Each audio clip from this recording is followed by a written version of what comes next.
Hey, what's up, everybody? It's Bill Burr. Look how shiny my head is, man.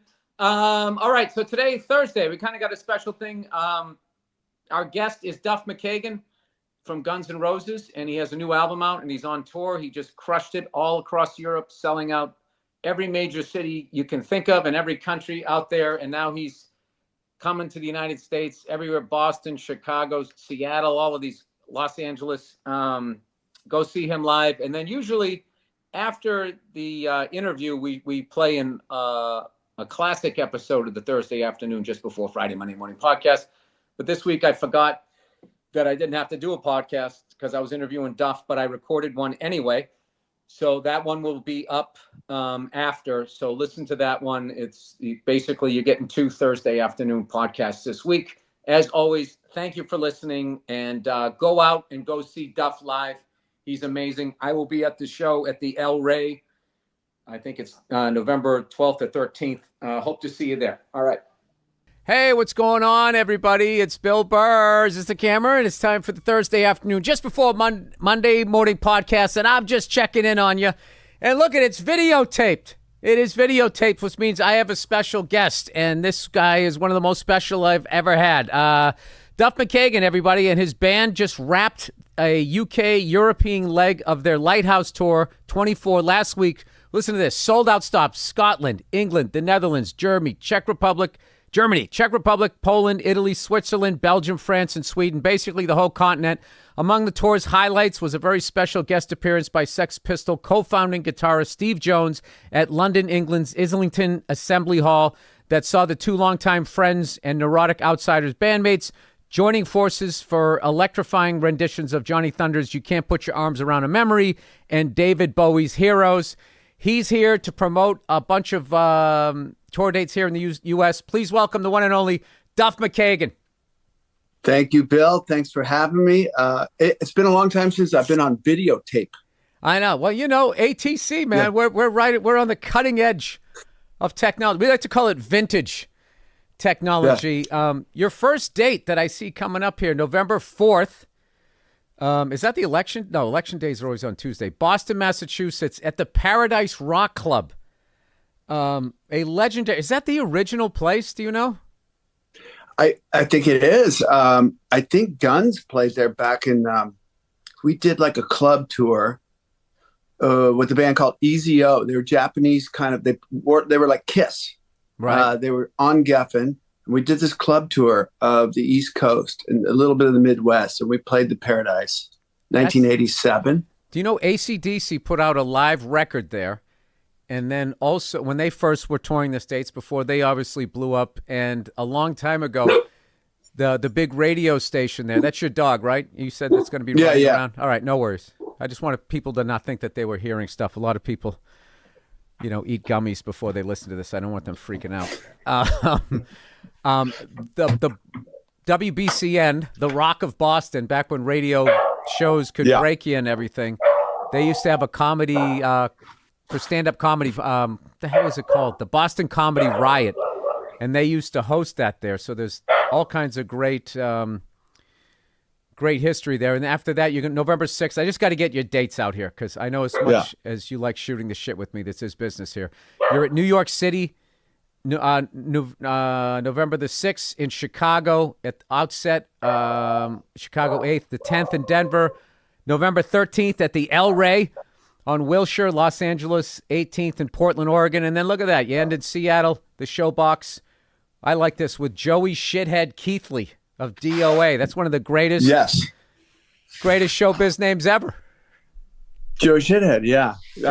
I mean, the cool thing is on these dates, and sorry about my dog in the background. There's nothing I can do about it. There's just nothing I can do about it. You can't chest up to it and let him know who's the alpha male in that house? Well, he's just, I locked him out of the room, and now he's barking. He's going crazy. That's what they do, these puppies. But on the East Coast shows I have leaving from Fear, opening the gigs, and he had this band in the 80s called Range War, which was kind of like a country western band. Mm-hmm. And if you grew up like I did, like I was really fortunate to be exposed to like the early wave of punk rock, while I was also listening to AC/DC and Kiss and UFO and all that stuff. But I really kind of went headfirst into like the Pistols and the Clash. And up in the Northwest, we had a band from Vancouver called DOA, which was kind of like my second Kiss. They were amazing. And I was, 13, 14, 15.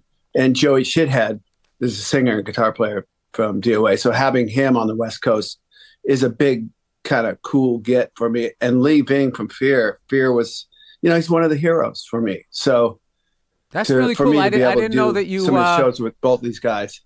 Yeah, I didn't know that you listened to all of that punk stuff. I knew that there was some influences. How do you think that like affected your playing? Because I always felt like you kind of had like your own thing happening, like as far as like, I don't know. I know with drums it's called feel. I don't know what it's called with a bass player, but like I always loved the way, just sort of where you are in every song that I've listened to, and punk music was something I could never quite get my head around. It was always super fast, and I would sit down and try to play to it, and I would feel like my right arm was going to fall off. So out of frustration, I didn't get to listen to enough of that stuff. But how do you think that sort of shaped you as a musician?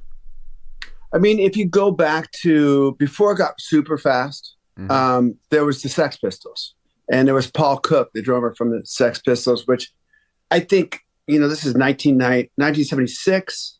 They made that record, and his groove, they're all kind of mid-tempo rock songs. Oh, yeah.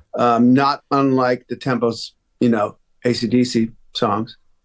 And his pocket and groove was so intense that I really learned a lot about rhythm through him, Paul Cook from the Pistols.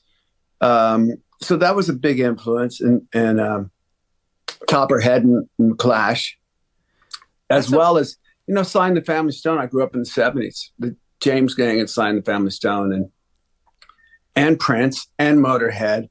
It was just, and all of that was on the same radio station back in the day. All right, so tell me about this tour. Like, you're coming off the Gun stuff.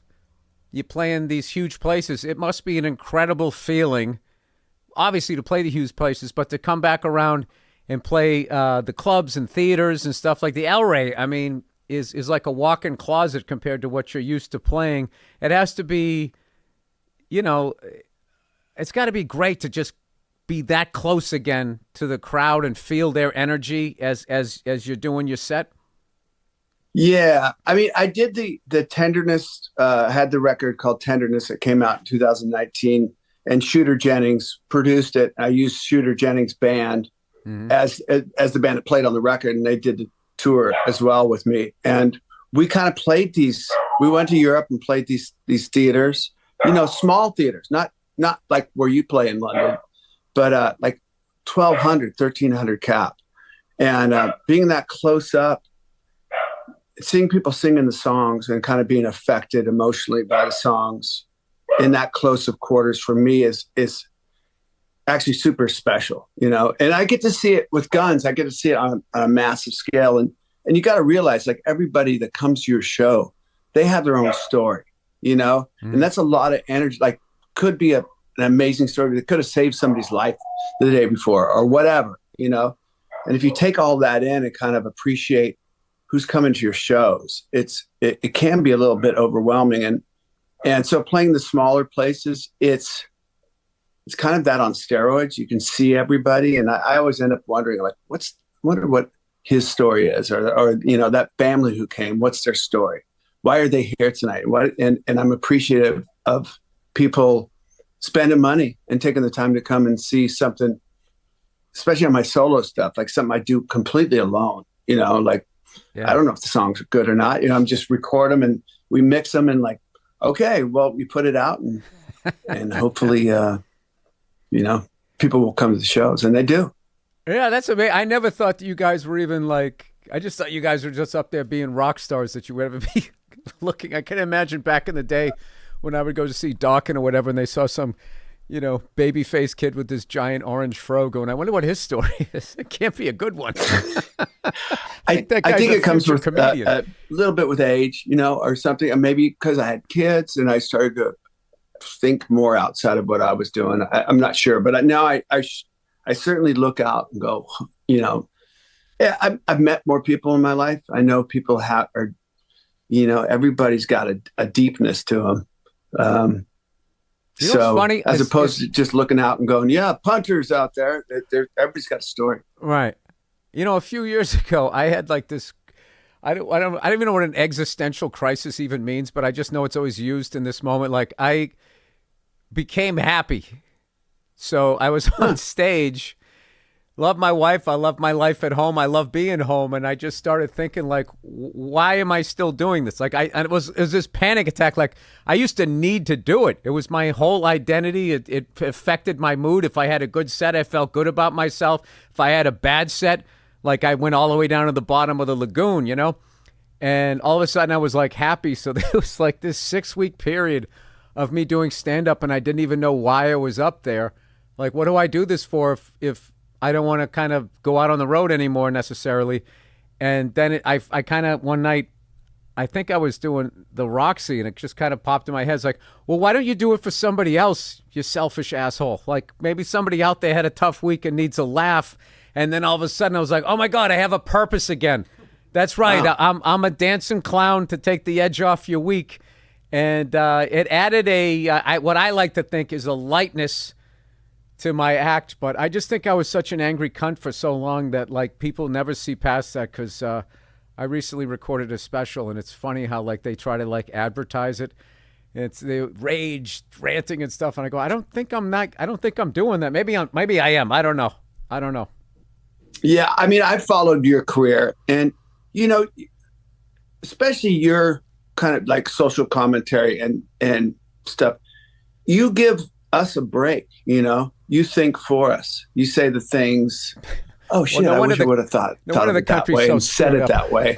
So it's a release. So you are doing a service, you know. Well, I got to give you a shout out as far as like Seattle is. That is like one of my favorite cities to just be and forget about performing in. And it gets a bad rap where I feel like it always gets lumped in with Portland, and it is absolutely nothing like it. You know, it's completely different, and I just love the way the city looks, because I feel like it just looks like it was built when we first were, you know, landing on the moon or pretending to, depending on whatever you believe. It has like that we're going to colonize the moon vibe to it, like the way the Kingdom used to look, the Space Needle, that monorail, all that concrete and everything. I just, you know, and then it's on the water, so it's like beautiful, and it's like a little bit. You ever see like when you travel that brutalist architecture? You ever look at that stuff? Which is it? I look at all kinds of architecture. So which brutalist? Kind? I thought it was Eastern European, and it was sort of like, you know, behind the communist block, because it just looks like parking garages, but they can have these really crazy shapes to them. And I found out it actually came from England, and it's like it's a ton of concrete, and it's sort of an on-purpose eyesore. But what's amazing about it is if it's surrounded by beautiful architecture, it becomes beautiful because it stands out as like something different. When you go to Boston, look at Government Center.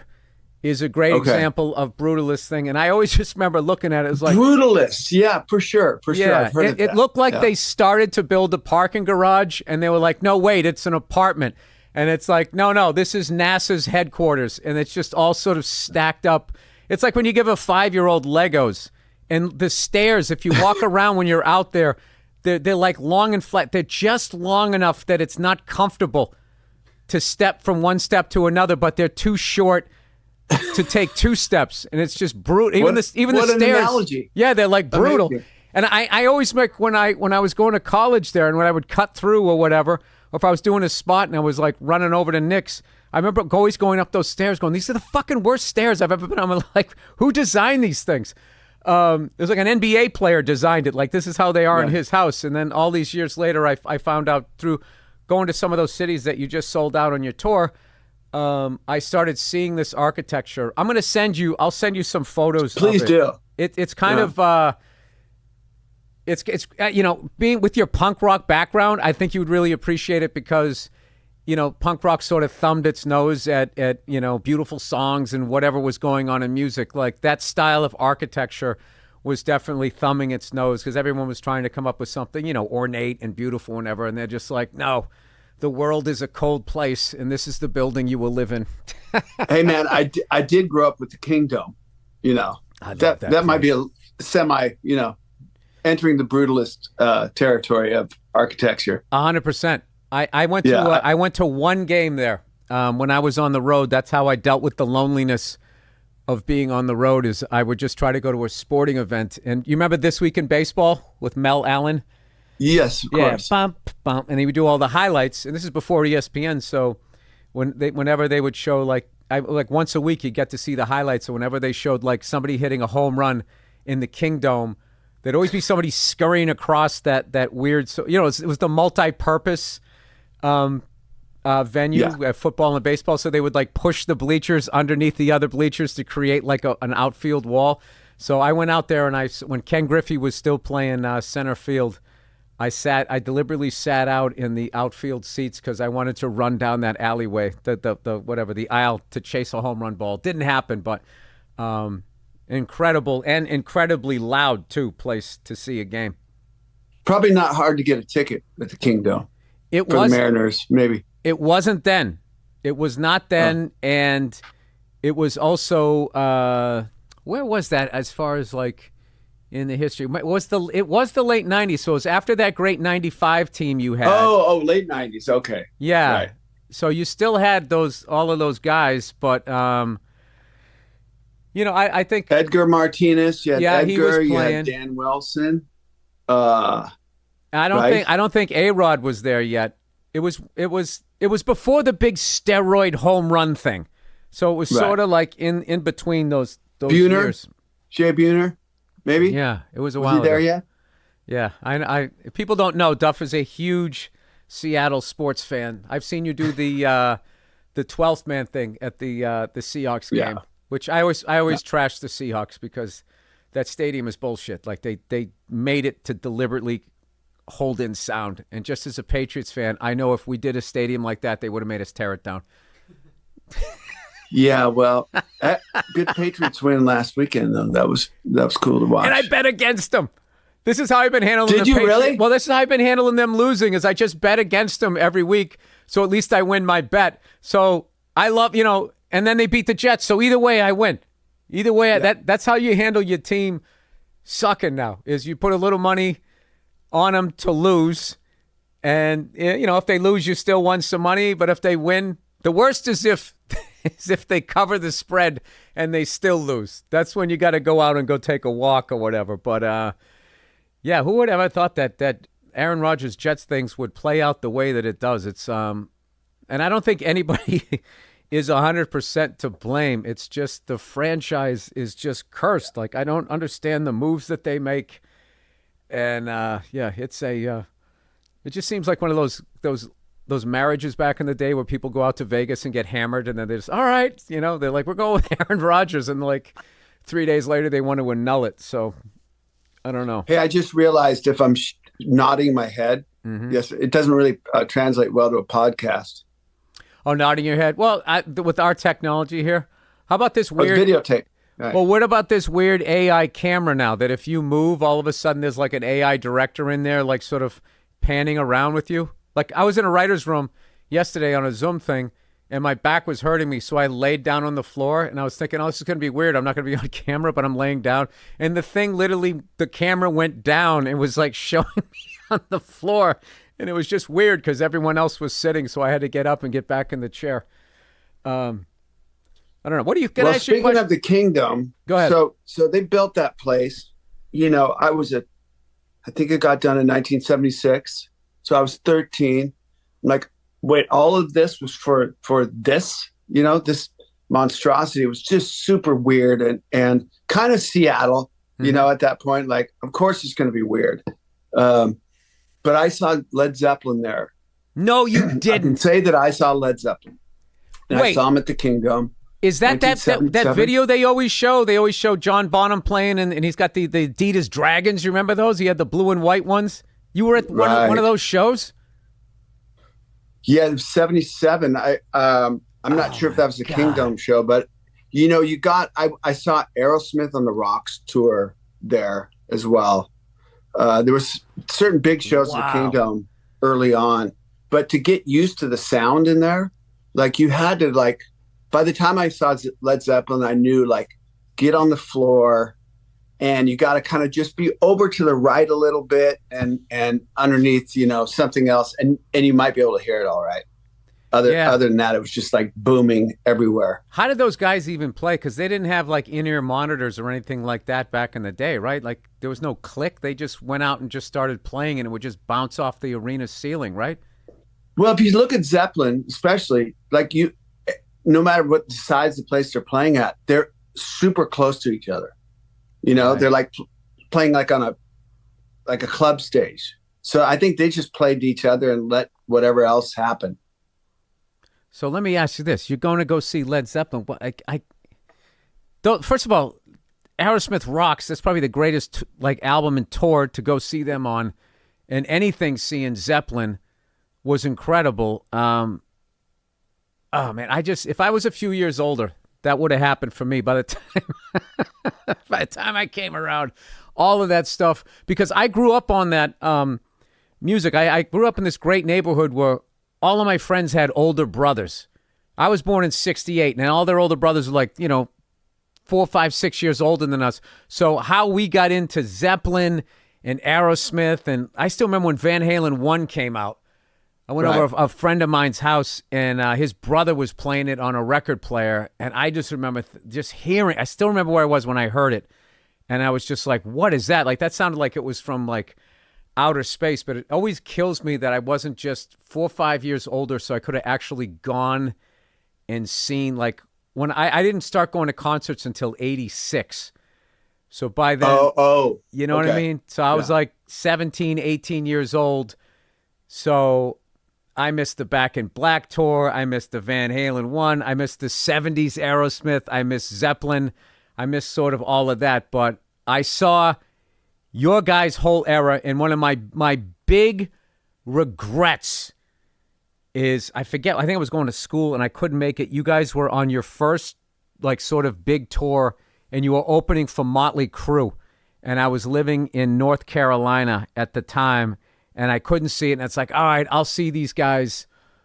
I'll see them like the next time they come around. And then I moved, and it just, like, the first time I finally saw you guys was when I remember when we were in France. I ran into you.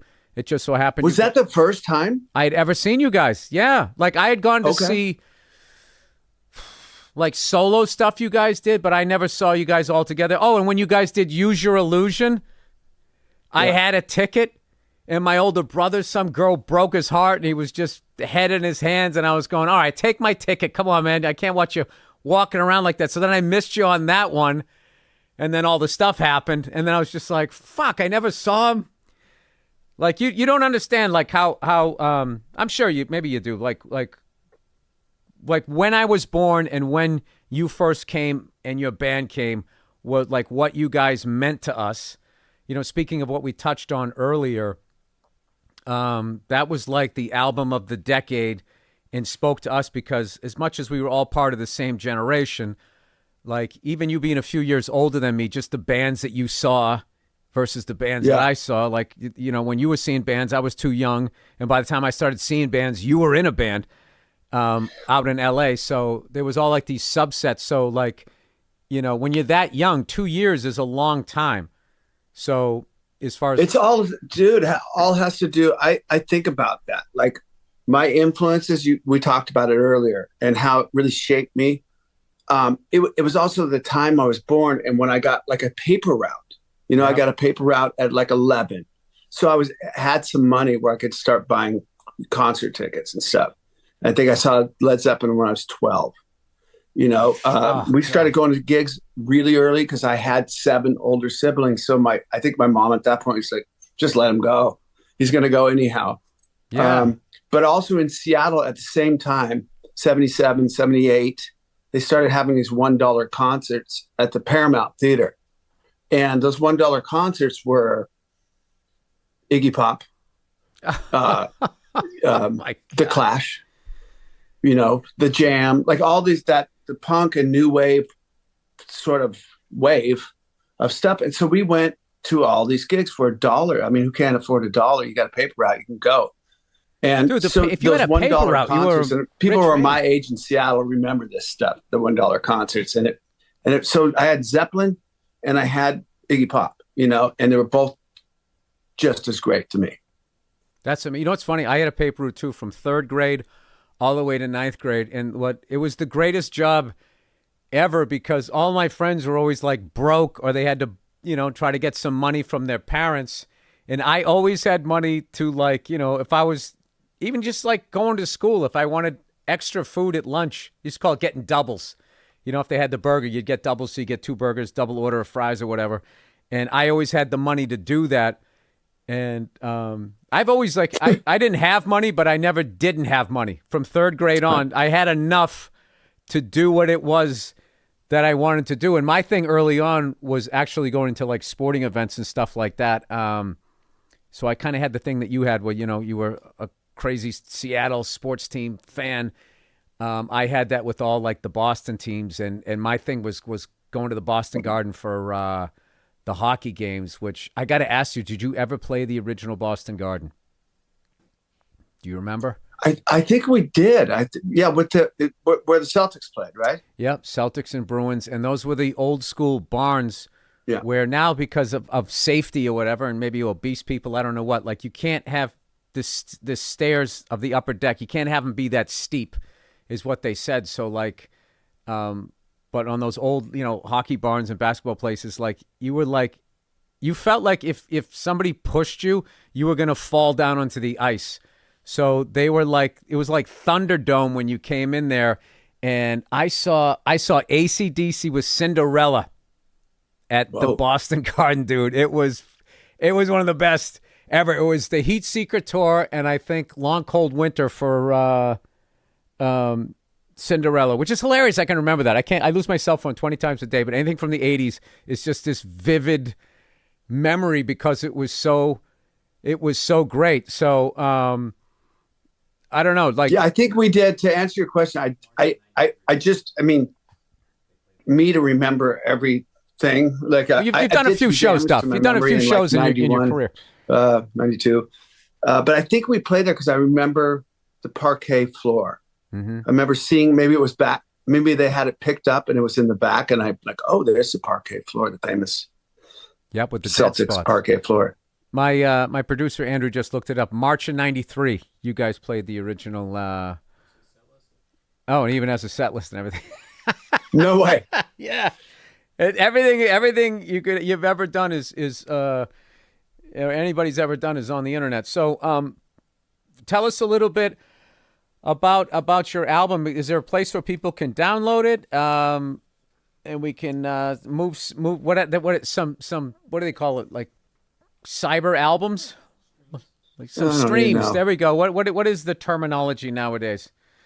I don't know. There you go. All your streaming, that's what they say. Streaming. All your favorite streaming sources. Yeah, it's there. Streaming everywhere. You know what happened on the European run I just did? Had a bunch of vinyl and a bunch of CDs, and I would sign, like, before the first gig in Dublin, they had like stacks of stuff to sign. I'm like, okay, we're not going to sell all this vinyl and CDs. People buy CDs, and I signed like 100 or maybe more CDs and maybe 100 records, and that stuff was gone. So wow, and it happened like every gig, and it seems to me that right now people are maybe a little. I think everybody streams, but I think it's coming back to people want that physical piece as well. Well, I can't tell you how many times I've done a new upload or whatever, the new system, whatever, on my phone, and I've had to just rebuy an album. Like, there's so many albums I've bought, like, friggin', I had that album. Like, where is this song? And there's nobody that you can call. And then this whole thing where they track you everywhere. Don't do a show at that new Clippers arena. It's like a cashless place, and you got to use your face to get in and out of there. It's just like, and people are just doing it. I don't understand people that, like, they don't have any, understanding of, like, I mean, or maybe I'm like freaking out, but you know what's hilarious? Somebody recently, got me of I don't want to like I can't trash who it was, but there's a little hint on this show. I got a motorcycle, right? So somebody sent me a vest that has like an airbag in it. I'm like, oh, this is fantastic. So I'm going, all right, how does this thing work? And it says, read the instructions on it. And step one was download the app.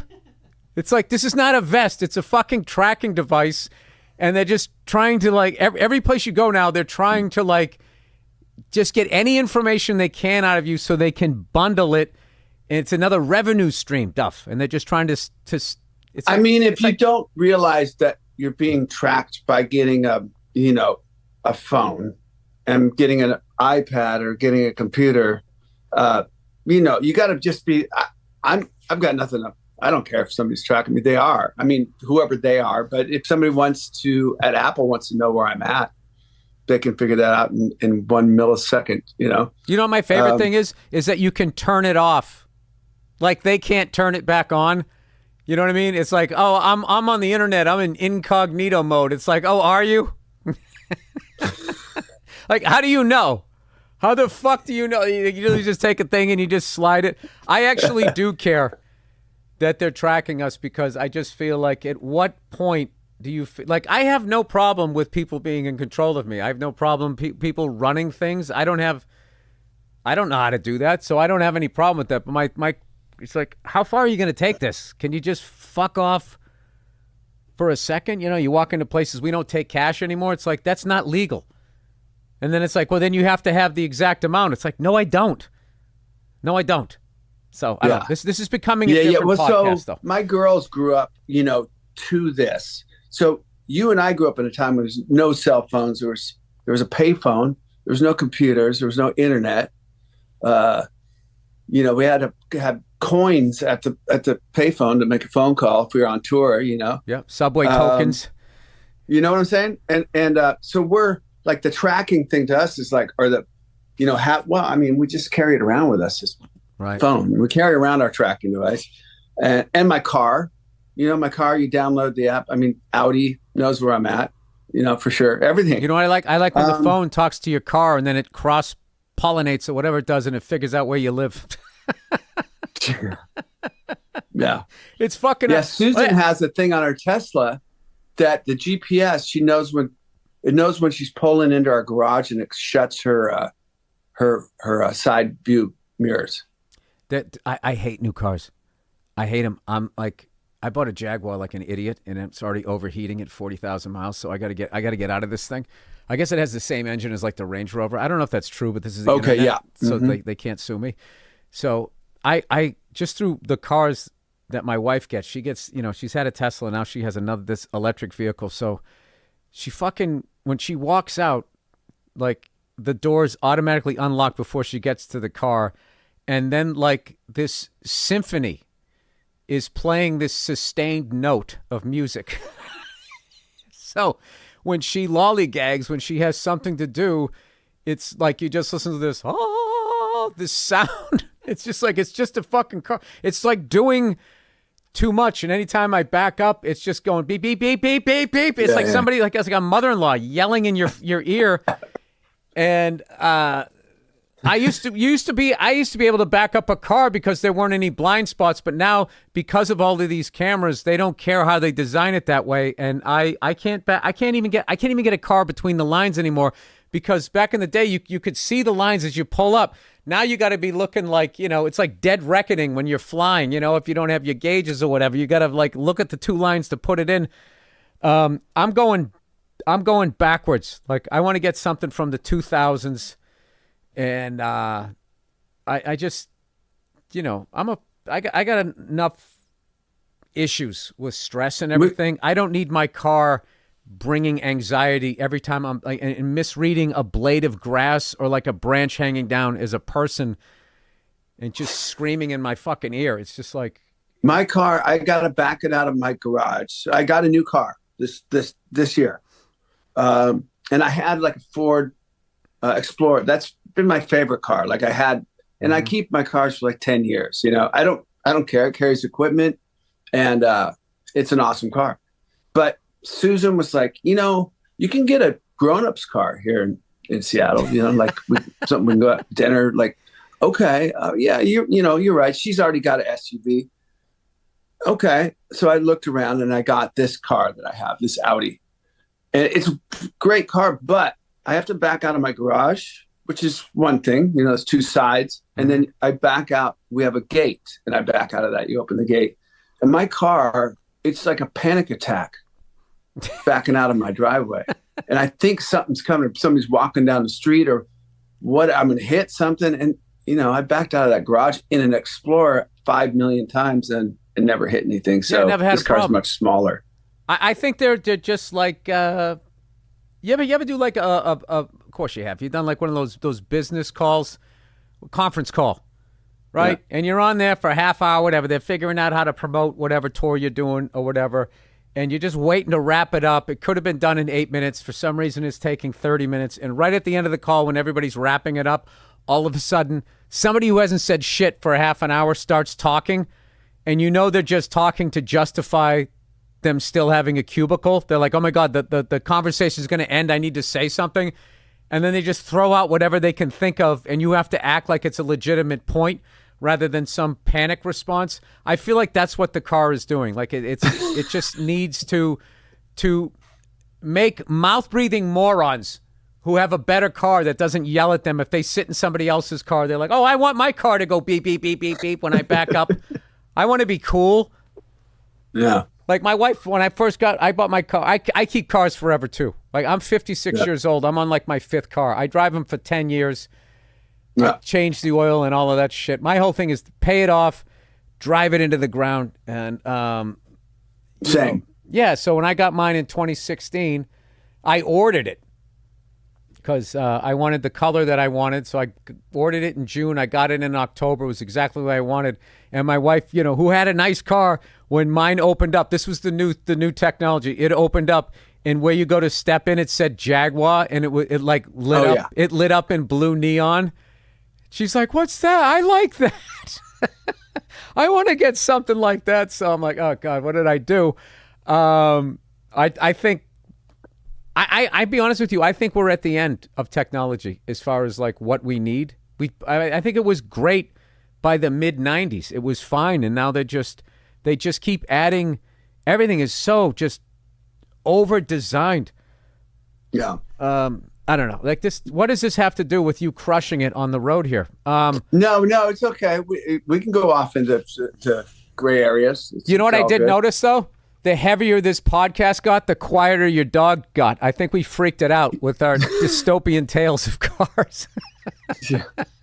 So we got a new dog. Yeah, Susan's like, we've always had a dog, and then we didn't have a dog for a couple of years, and we could travel freely and go on tour and not worry about the kid. My daughters are grown, and she's like, I really want to get a dog. We got to get a new dog. And we got this dog. She found a dog as a rescue mutt, like 8 weeks old.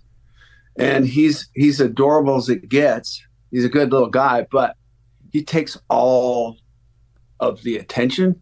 He takes he wants all the house, and we can't, like suddenly it's like having a baby. You can't really travel. You can't travel. You can't be gone. Susan came over to Europe. She came to Dublin and she came to London instead of hanging out and going to Paris, doing the rest of the stuff with me. Beautiful European capitals. Got to get back to the dog. Like, oh yeah, you're right. Hey, can I ask? I got to ask you: is what's it like being on the other side of parenting? My kids are 7 and 4 now, and obviously I started really late. What's it like that day when you become an empty nester? How long does it take to get used to that? Because a lot of people my age are already empty nesters. So it's always an interesting question, I feel. What was it like for you? Well, I think it's the build up to it is more than it actually is. Like Grace, our older one, went away to college. Mm-hmm. And so we had May at home, and losing that energy of one of the kids was bizarre for everybody, but we got used to it pretty quick. And then we knew May was going to go away to college.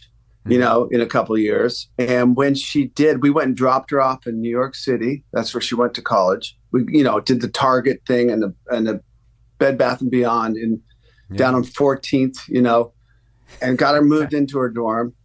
And then we flew out of New York City, and like you see the city and you're like, oh, our 17-year-old daughter's there by herself. Jesus. And we got back to Seattle. We got in her house, and there was about 15 minutes of weirdness. Like, what do we do? You know, we're so used to raising kids. That's all we've ever done. And about 15 minutes into that, we're like, oh, we can do anything we want now. And so in Sue and my case, we've just really enjoyed us, you know, and kind of doing anything we want. We have a great relationship with our daughters, talk to them every day and see them a lot. But it's just a natural thing. I mean, we got it through it naturally. And I'm glad I asked you. I'm glad I asked you because I only listen to people when it comes to parenting that they have some like positive thing. It's not like gloom and doom or like sad. Like I remember like right before I was going to become a parent, just like the stuff that people were telling me, I wanted to be like, do you enjoy being a parent? Like this doesn't sound right. Like he's like, you play drums? Oh, you're never going to do that again. It's like, yes, I am. Kiss that goodbye. It's like, what am I sit there and stare at the kid the whole time? So I don't know. I've been having a ball doing it, but my daughter's the older one, man, and she oh my God, I saw her when she was a baby. I came to your house. I probably did your podcast, I think. Yeah, and that was when you were moving your daughter into New York. I remember you were getting ready to go do that. There we go. It was right then. You were at the end and I was at the beginning, and I remember that. I probably asked you a bunch of questions, but I remember, you know what I loved, and my wife loved, how great you were with kids, because you came into her room and she's like, who's this giant blonde guy, right? Yeah. And you immediately knew she was uncomfortable, and you did this trick that I use with every kid that freaks out. You just ask them about their toys. Like you were like, hey, oh, wow, that's cool. What's that over there? And kids like, you know, their toys are their universe. And then she just started in her little baby way explaining all the toys and then handing you other toys. And you were going, oh, man, that's amazing. And I think I have a picture of it somewhere. Obviously, I would never upload it, but I just thought it was, you know, being a fan of yours all those years, seeing you being a rock star, to see, you know, Duff as a dad and just looking at that going, oh, my God, he's an amazing, amazing father. And, yeah, my wife was always touched by that moment, too, because, you know, so much of what we knew about you was, you know, stuff in, you know, Hit Parader and all the crazy stuff that they write about you guys. And then just to see like a great human being, just you got down on her level, the whole thing. It was just awesome. Yeah. Well, I think when we had the girl, I didn't have them. Susan did. I was just there. But the girls, like I freaked out. Like I loved our girls so much. And I remember going to like Whole Foods and stuff and seeing a baby, like some, oh, look at the baby. And that, you know, I got tattoos and shit and, oh, get away from my child. You know, I'm like, oh God, I can't do that. I can't just like go up and, you know, do that, freak out on kids. And so, yeah, with your daughter, I was, you know, at that point, I was fully aware of how a kid might look at you or the parents or whatever. And I just, little girls. I think that's only socially acceptable with dogs or animals. You're allowed to just, and people don't freak out. But if you kind of come up to their kids, they might freak out a little bit. These days, people freak out even on your dogs, though. You know, when I come out, hey, get away from my dog. Really? Do you know what that reminds me? One time, this fucking drive me up the wall. When I was first living in L.A., the late '90s, right, mid '90s actually. I was living 5th floor of this dump, and this guy comes down the hall. He's got his dog off its leash, and I love dogs. And I was about ready to go in my apartment, so I bent down and go, "Hey, buddy, what's going on?" And the dog's off leash, and the guy's down the hall. He goes, "Don't touch my dog." I'm like, well, put him on a fucking leash, you cunt. I just, you know, it's the only time I ever thought of hurting an animal. I wanted to kick the dog into the guy's face. Of course. Now you're like, oh, well, obvious choice. All right. Well, I love having you on. I'm so like, I don't know, I was already a huge fan of yours, and to getting to know you over the years, you're just such you're an incredible musician. You're a great dad, husband, the whole thing. You got the whole thing, and you're up there in Seattle in this beautiful city. And he is currently on tour: Boston, New York, Chicago, Denver, Los Angeles, Portland, Seattle, from November 4th to the 20th. You're doing it right. You're ending up in Seattle right before Thanksgiving. You do the road long enough. Your tour manager knows how you like to work. The great Duff McKagan. Love you, brother. Thank you so much for coming on. And I'm gonna be down there, the El Rey tour. I will be there. Cheers. All right. Yeah. Susan said to make sure we plan a dinner. Okay. And so we're going to be back down in LA for January and February and all that stuff. So we'll hit you guys up. Perfect. Hit me up. All right. Good luck with your new dog. Right. Tell everybody I said hi. I'll see you. All right. See you, bud. Bye-bye. Thanks. Bye. All right. Duff McKagan, everybody. How great was that? Go check him out on his tour. Truly, man, like, that was no BS. He's just one of the nicest people you could ever meet, and his live band is incredible. And usually when you go to see Duff, he's in Guns N' Roses, and depending on where you're sitting, even if you're down front, he's really far away. You can see him in a small, intimate setting and gain an even bigger appreciation of what an incredible bass player and musician that he is. All right, that's the podcast. Have a great weekend, you cunts, and I'll talk to you soon. Hey, what's going on? It's Bill Burr, and it's time for the Thursday afternoon, just before Friday, Monday morning podcast, and I'm just checking in on you. What's going on? How are you? How's it going? What's going on with me? Oh, I'm watching the World Series. New York Yankees came back and spanked that Dodger ass last night. It's now 3-1, and all of a sudden it gets interesting. It was a great game, and then the Yankees just blew it open. But it was like when they hit the grand slam and they went up like 5-2. And you got it. Their fans just fucking willing them. Their fans were great. The ones behind home plate are fucking brutal. Those rich cunts who just spend the whole game underneath eating like fucking lion meat or whatever the playing rock, paper, scissors to decide who's going to win, Kamala or fucking Trump. But the rest of them, the bleacher, they that's like the Celtics. Celtics fans are the same way. There's an expectation that you're supposed to, we win in these situations. So, iconic moment there. I do have a bone to pick with the fucking broadcast. Is like the level of fucking sports bias for the New York teams is ridiculous. Okay? It's a 5-4 game. Yankees are down 0-3 in this series. And I swear to God, the announcer goes, the Yankees are trying to do what has never been done before. Right? So my ears perk up. I'm like, oh, okay, obviously he means because it's a World Series. It hasn't been done in the World Series, but obviously he has to bring up the one time that it's ever been done in the history of fucking baseball. And nothing. It's like, and it's literally, you're talking about the team that it happened to. Nothing. Never happened. Houston Astros, their first championship was complicated. There's things that they say. And as a Patriots fan, to listen to fucking Deflategate for a fucking decade and a half. I saw Lawrence Taylor the other day was trashing Tom Brady going, hey, I don't think he's the greatest of all time. I don't think I've ever seen a guy achieve at that level, the level of shit that he got, which I get it. People get jealous and they just want to say, hey, it was tougher during my time. I get that shit. I get it all day long. But like, I can tell you right now, if fucking we were up 3-0 and lost 4 games in a fucking row, we would never hear the fucking end of it. Dan Shaughnessy would write a fucking book. They would make a movie about it. Dude, I did that fucking documentary. They go, you want to be in a documentary about the Patriots dynasty? I go, yeah, fuck yeah. And then the fucking dynasty starts off with Aaron Hernandez and Deflategate. It was a fucking hit piece. It's fucking embarrassment. Anyway,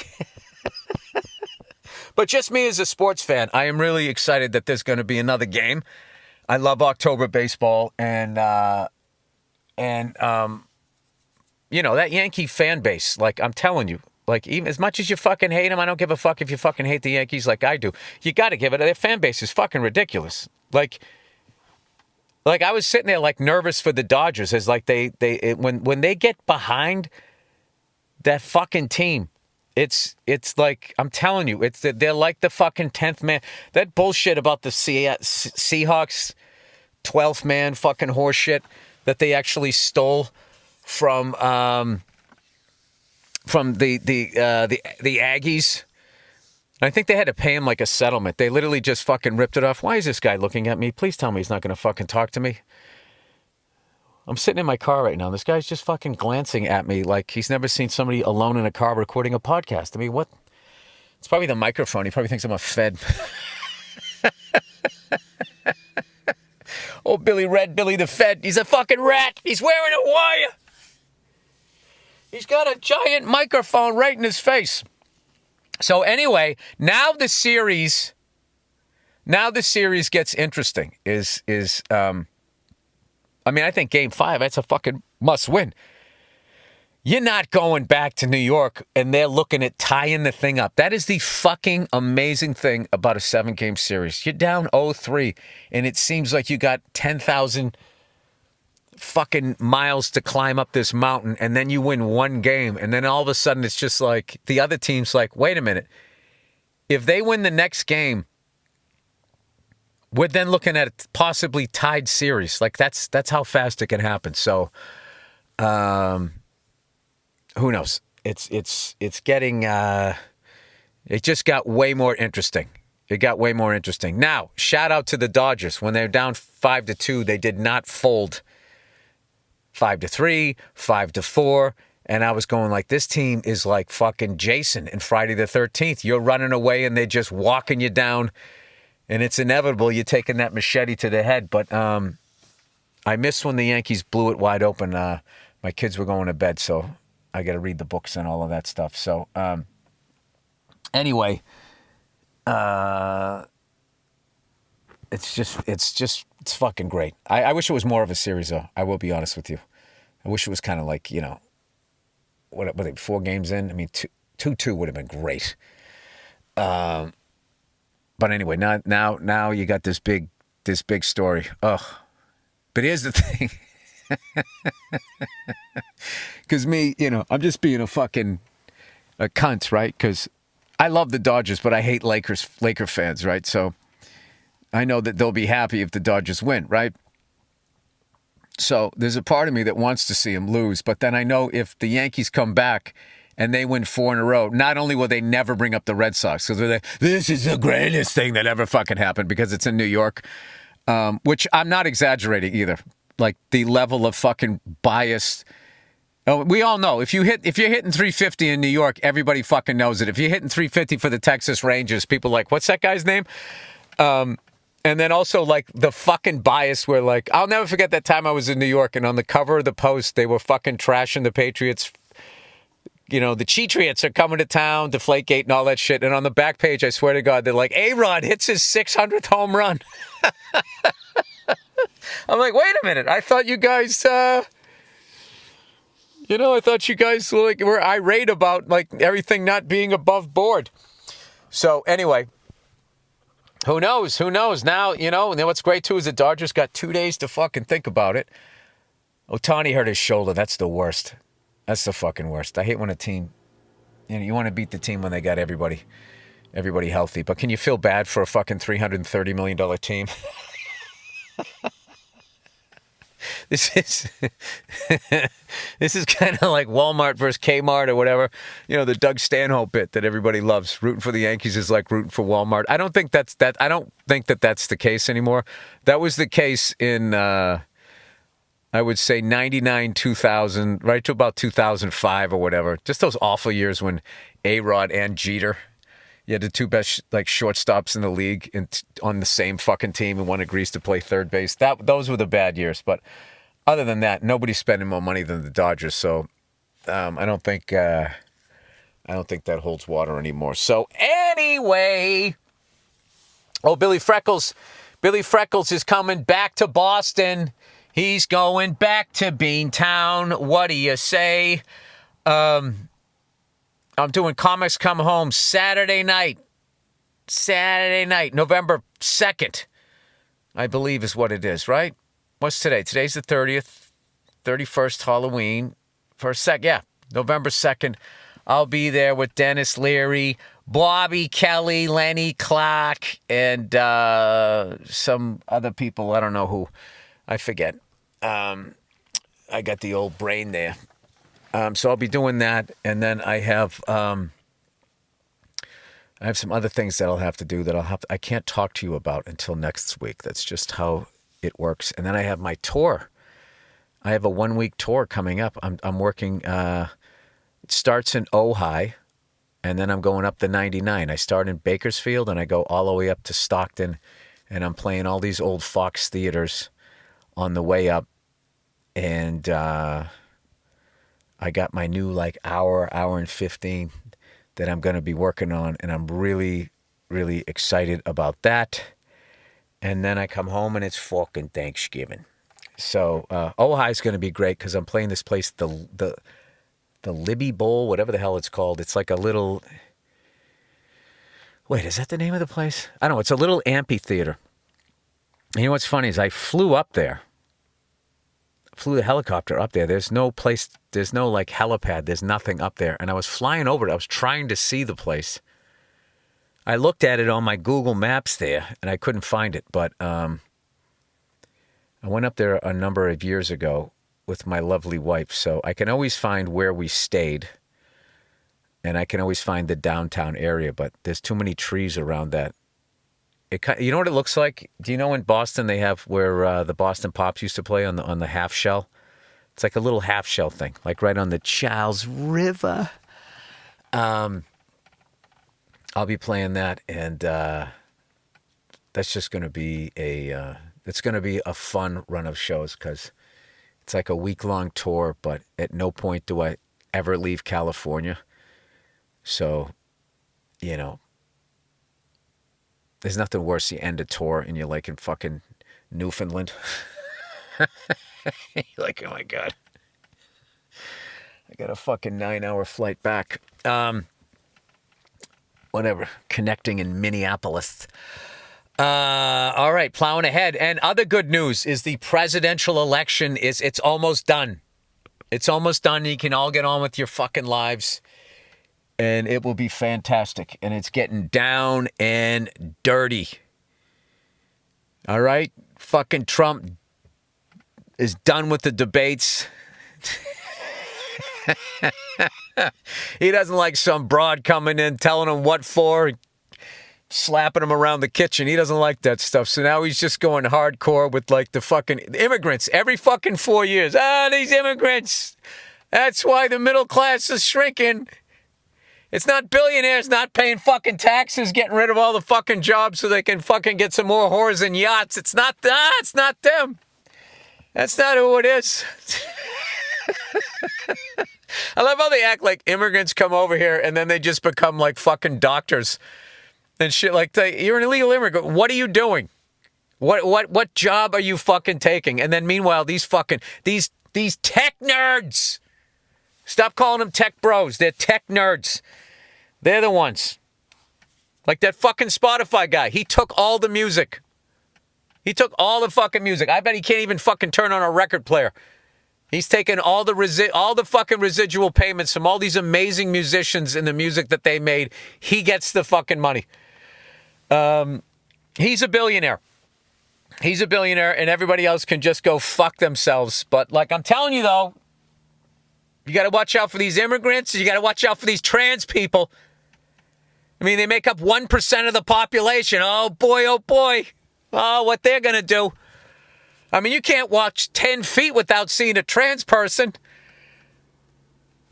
How often do you even see somebody that transitioned?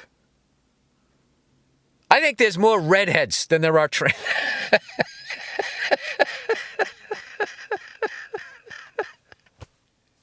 I'm going to ask you, when was the last time you saw a group of redheads just standing on the fucking corner shooting the shit? The same thing with trans people. They're not the problem. They are not the problem. It's these fucking rich cunts. Now, to say that,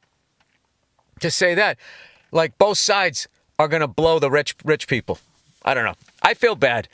That's what it is.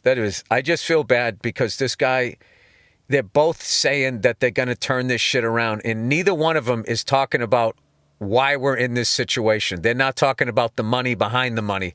They're just fucking pointing fingers at each fucking political party and blaming this and blaming that, and it's just like, that's not what it is. It's the rich cunts. All right, that's my little fucking thing. So, I as far as the election goes, I feel fucking hopeless. I feel hopeless. Because they always get rid of the people that say what's really going on early on in the election, and CNN and Fox News have no fucking problem with it. And they don't let the people debate, and they don't put them on the ballot, and they paint them as crazy. Like, all of these guys that, you know, all the way back to like fucking Ross Perot, who were just fucking straight shooters, and they always just, he's crazy, he's a fucking whack job, he's a nut job, and blah, blah, blah, blah, blah. And then you just go with the career politician. And, you know, they fucking deregulate everything so these rich people can grow businesses and create more jobs. It's not what happens. It's from where I'm sitting. From where I'm sitting in the fucking car here.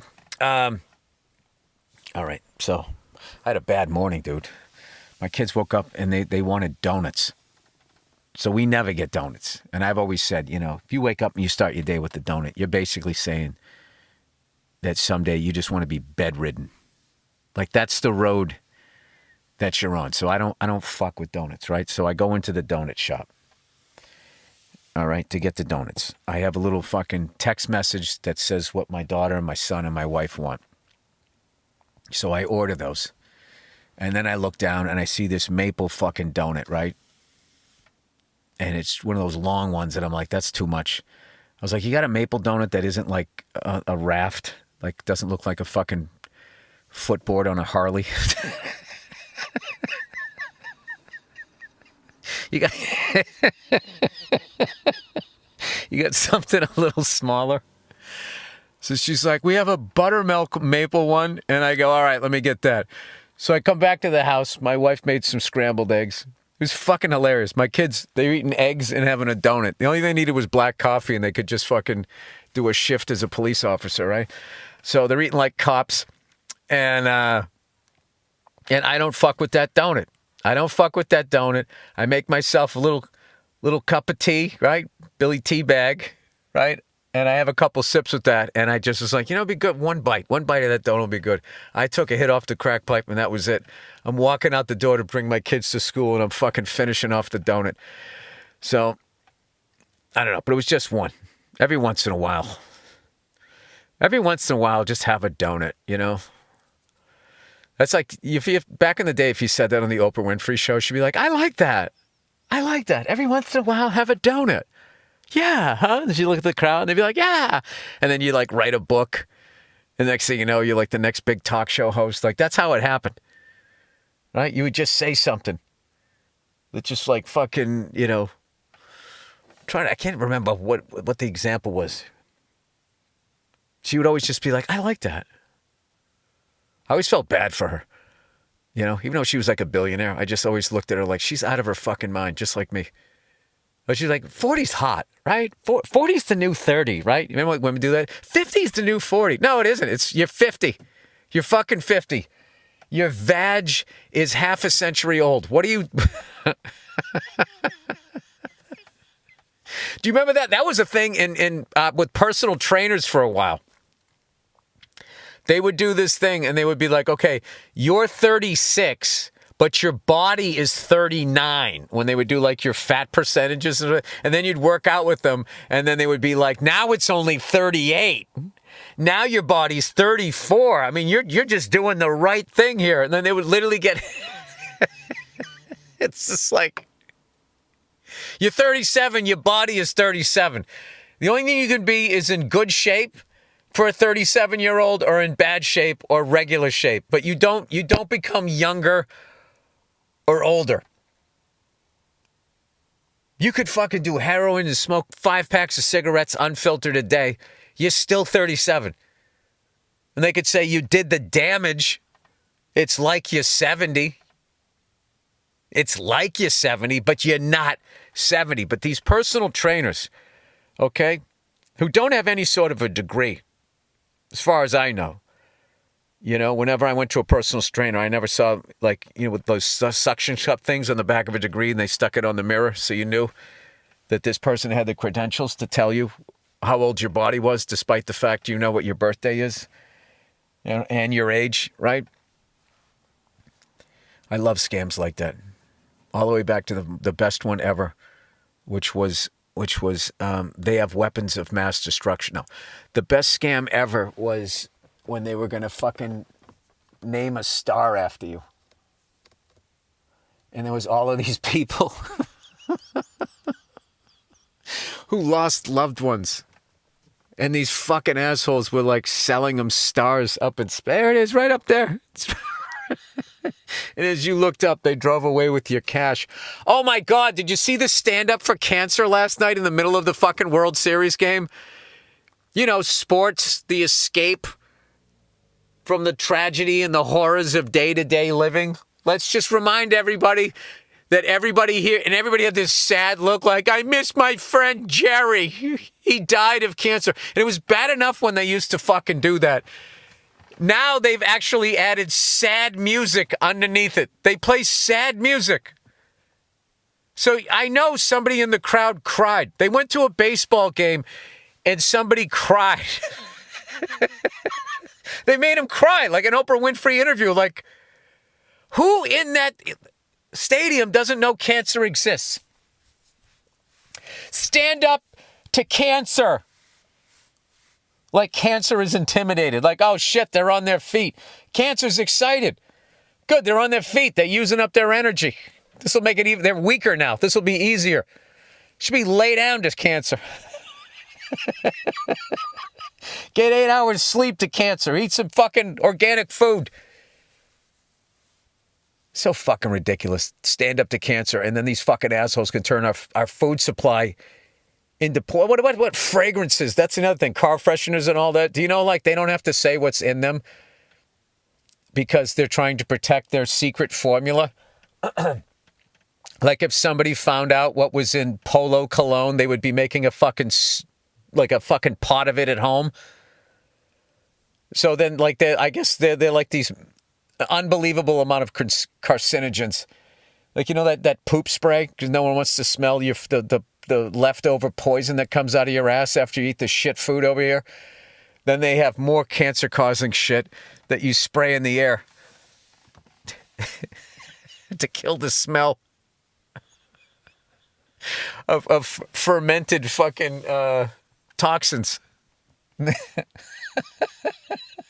I'm sorry. I'm a little punch drunk. I'm getting used to the time zone over here. And, but you know, I'm talking about a lot of fucked up shit, but this is how I handle it. This is how I handle it. I just fucking laugh at it. Like, what are you going to do?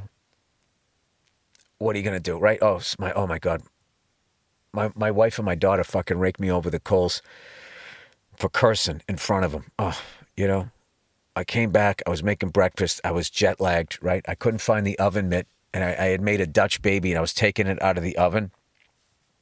And, like, you know, I had like a dish towel and the hot part of the skin handle, right? Touched my hand and I went, fuck, you know?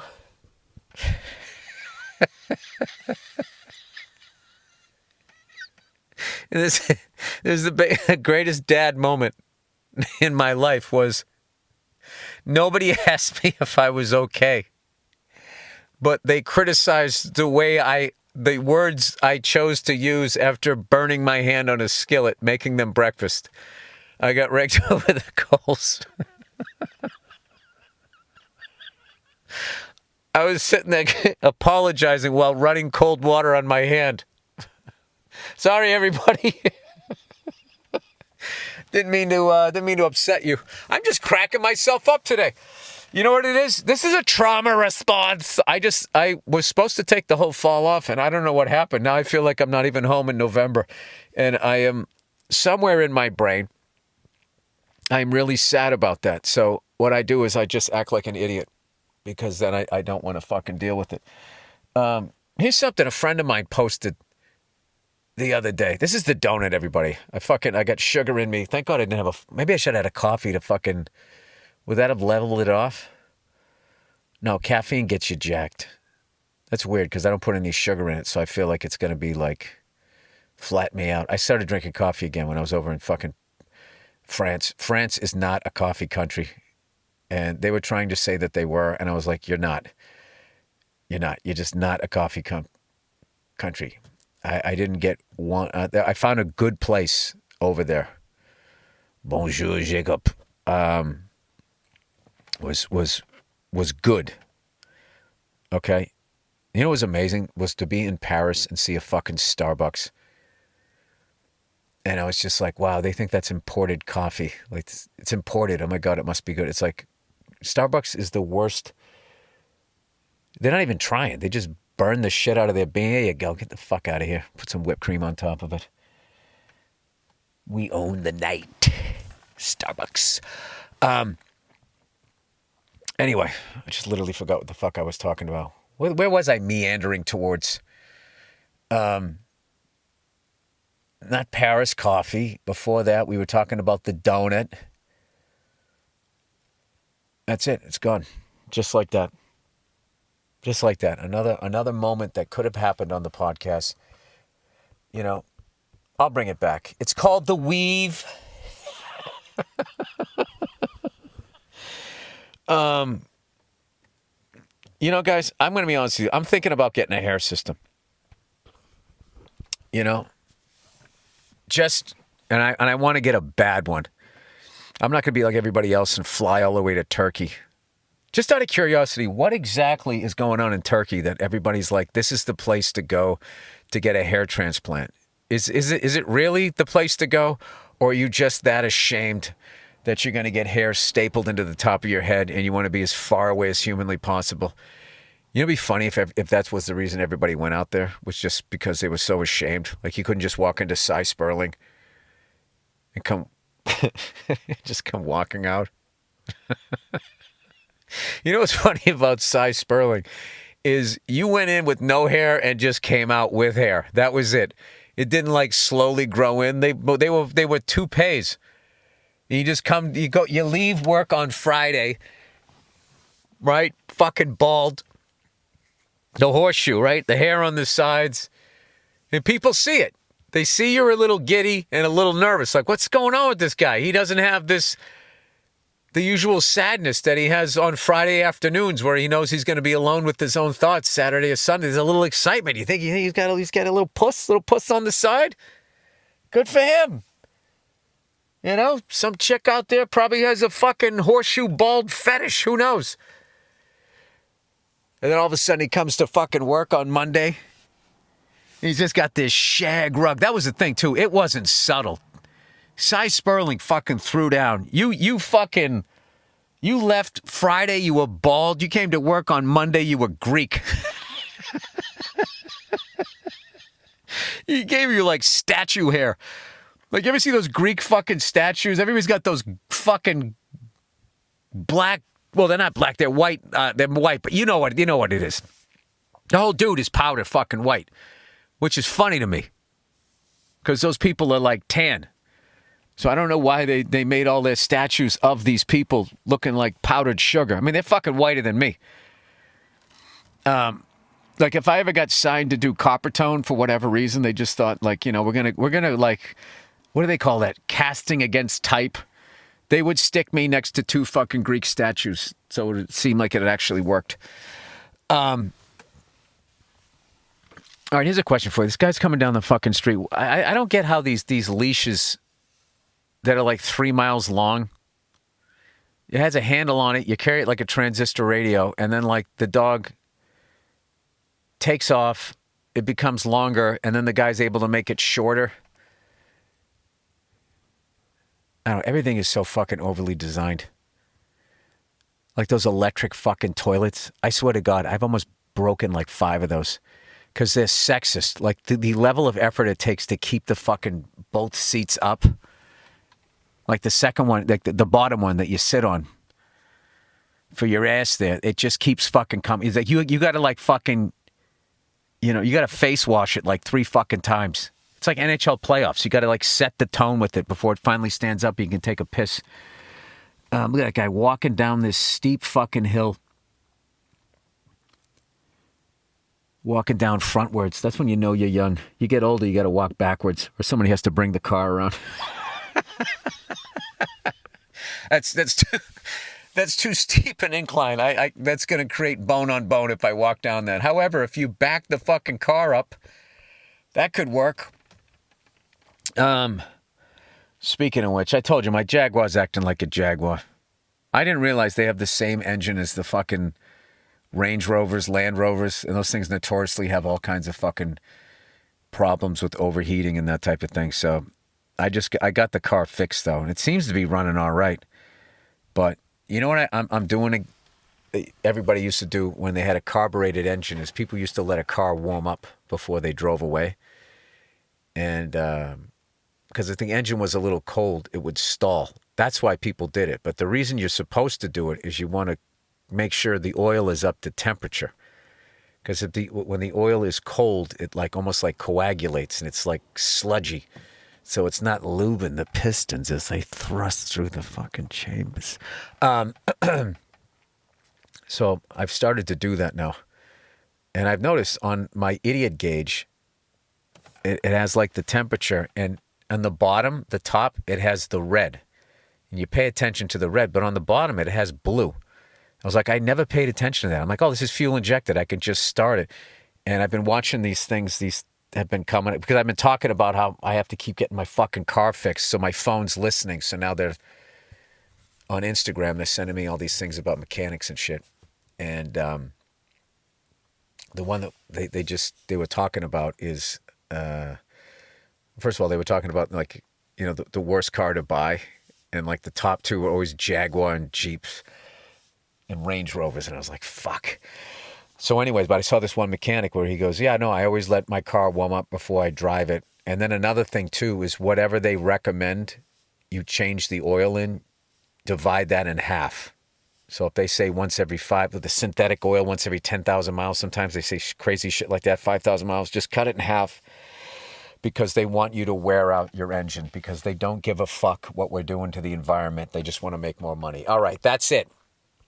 That's it. More baseball, everybody. And I'll tell you, it kills me as a Red Sox fan to give up the level of respect that I have for fucking Yankee fans. It's just like they are a fucking factor. They just are. Not those cunts behind home plate. The rest of them. They really are an amazing fan base. All right. And with that, but so is the Dodgers, Old Billy even-handed here. Old Billy even-handed. People, I don't know. It's different, though. I'm biased towards the East Coast. I still think the way that they push the team along is fucking, is incredible. So I would say, like, the best fan bases as far as, like, it would be Yankees, Celtics. All right, so that's baseball, basketball. Back in the day, would have been the Canadians, because they just expected it. They fucking expected it. But now they've gone so long, 30 years. They haven't won in 31 years. And then they've won like 2 in the last 40 years. So it's just, it's maybe, I think the older generation, they're kind of aging out of that. But I would say they were great. Blackhawk fans are great too. I don't think there's really one standout crowd in the NHL where they just expect to win. But when I was a kid, it was Canadian fans. And then what does that leave us with? We got football. I just think parody kind of killed that. When I was growing up, Cowboys and Steeler fans expected it. I think 49ers have a great fan base. As far as like, it's different just being passionate. It's expecting, like not accepting losing. It's not just, well, we expect to win because we always win. I mean, like they are like, no, you're wearing our jersey and that means you win championships. It's a very unique sound. All right, that's it. That is the podcast. I hope you enjoyed it as much as I did. I was giggling like a fucking schoolgirl over here. All right, that's it. I will talk to you guys later. Enjoy yourselves. Have a great weekend, you cunts. Enjoy the music picked out by the amazingly talented Andrew Themelis. Then we have a bonus episode of the Thursday afternoon just before Friday, Monday morning podcasts, and I will talk to you later. Bye-bye. Why won't you fucking let me hang up? Why won't you let... There we go.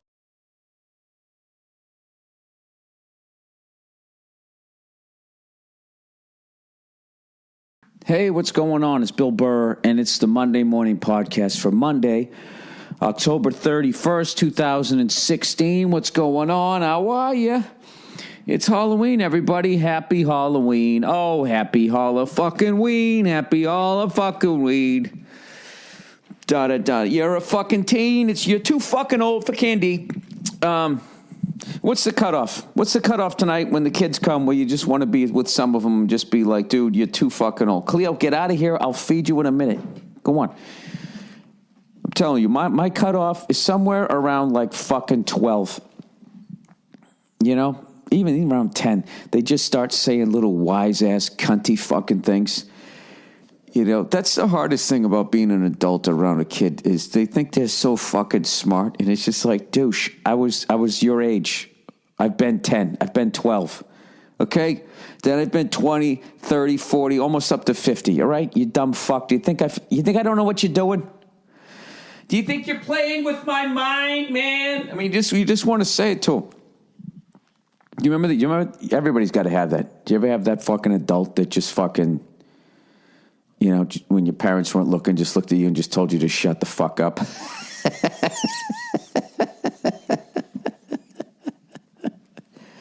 It probably doesn't happen nowadays because of all the smartphones and everybody's got a video camera and the kid blogs about it. Next thing you know, you get arrested for, I don't know what. Cleo, get out of here. Go on. You know. But back then, I mean, that's the kind of shit you could do. I remember we were talking in church, me and my brother, and this dude fucking turned around. He goes, shut up.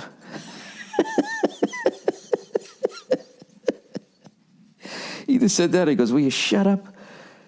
You know, and it's just one of those things, you know, and my mother, then I looked at my mother and she fucking put her eyebrows up like, yeah, well, shut the fuck up. That doesn't happen nowadays. A parent, you don't talk, you know, that's emotional abuse, verbal abuse. No. Your kid needs to shut the fuck up. So what hour do you think? There's that fucking hour where they just stop being cute. You know, they just stop being cute and they get fucking annoying and then it goes over the hill where it just becomes like, you know, they're coming up to your thing and they got this shit-eating grin smirk on their face. I'm telling you, this fucking year, some kid comes up with a smirk on his face. I go, I'm not giving you any candy because that look on your face. This is what I want to say, but you can't because of that look on your face. And if you do anything to my mailbox or anything like that, I'm going to fucking kill you. All right? You fucking pussy. You don't even know how to drive yet. Get the fuck out of here. All right? But you can't say it. You know, you can't. Not in today's America. Not in today's America. Well, you know what? Trump's going to bring that back.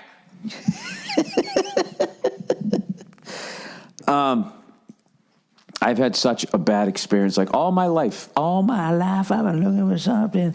I've been waiting for, I couldn't wait to have a fucking house that kids came by to go trick-or-treating. I mean, I moved out, and the first time I lived, like, in the attic of a fucking old house that they turned into an apartment. It was fucking hilarious, and you had to, like, walk down the center of the apartment so your head wouldn't hit either side of the fucking roof. And I told you guys this, right? I didn't have a bed. I slept in a sleeping bag, and I would sleep right by the window because we didn't have any AC. And then one night there was like some torrential downpour. I was sitting there dreaming I was on a boat or something about water, and I woke up just soaking wet. And then, you know, it was funny. I ended up catching a cold. And like the next day, it was like July. It was like 89 degrees out or something. And I had a cold like it was fucking November. Oh, God, that fucking sucked. Then I moved back in with my parents, got my shit together, fucking finally graduated fucking college. And then when I moved out, I ended up going to New York City, and people don't go trick-or-treating in New York City. They have places where they go where all the fucking candy is, and they make sure there's no fucking weirdos there. And then when I finally moved out to L.A., I don't know, people still didn't come to my first apartment. It was when I got my house, 5 years ago. They was just like, all right, now they're going to be coming, and I was fucking loaded for bear, and I did the bit on it. I had the full-size candy bars. Jesus Christ, Cleo, you're driving me nuts. Get over there and lay down. There's no way to be mad at a dog for longer than, or frustrated more than 3 seconds. Cleo, can you please lay down? Hey, buddy, lay down. Down. Go on. Lay down. There you go.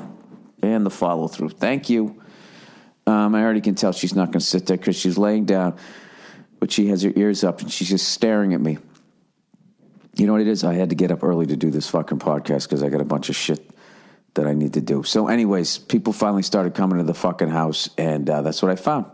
As soon as the sun goes down, I know we always talk about this, but you got to admit it's true. The first hour and a half, it's the cutest fucking kids you've ever seen. The parents are great.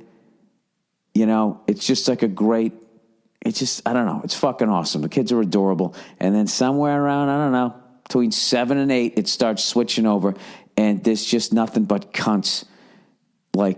After 8:45, I mean, just everybody you see, it's going to be a bunch of fucking, oh man. You know something? We're renting this fucking house, and it's got this crazy driveway. I don't even think anybody's going to come up here. But next year, I promise you guys, I have to I want to open the door and be like, nah. You guys, you're too old. You're too old. Look, you go buy some candy. Get the fuck out of here.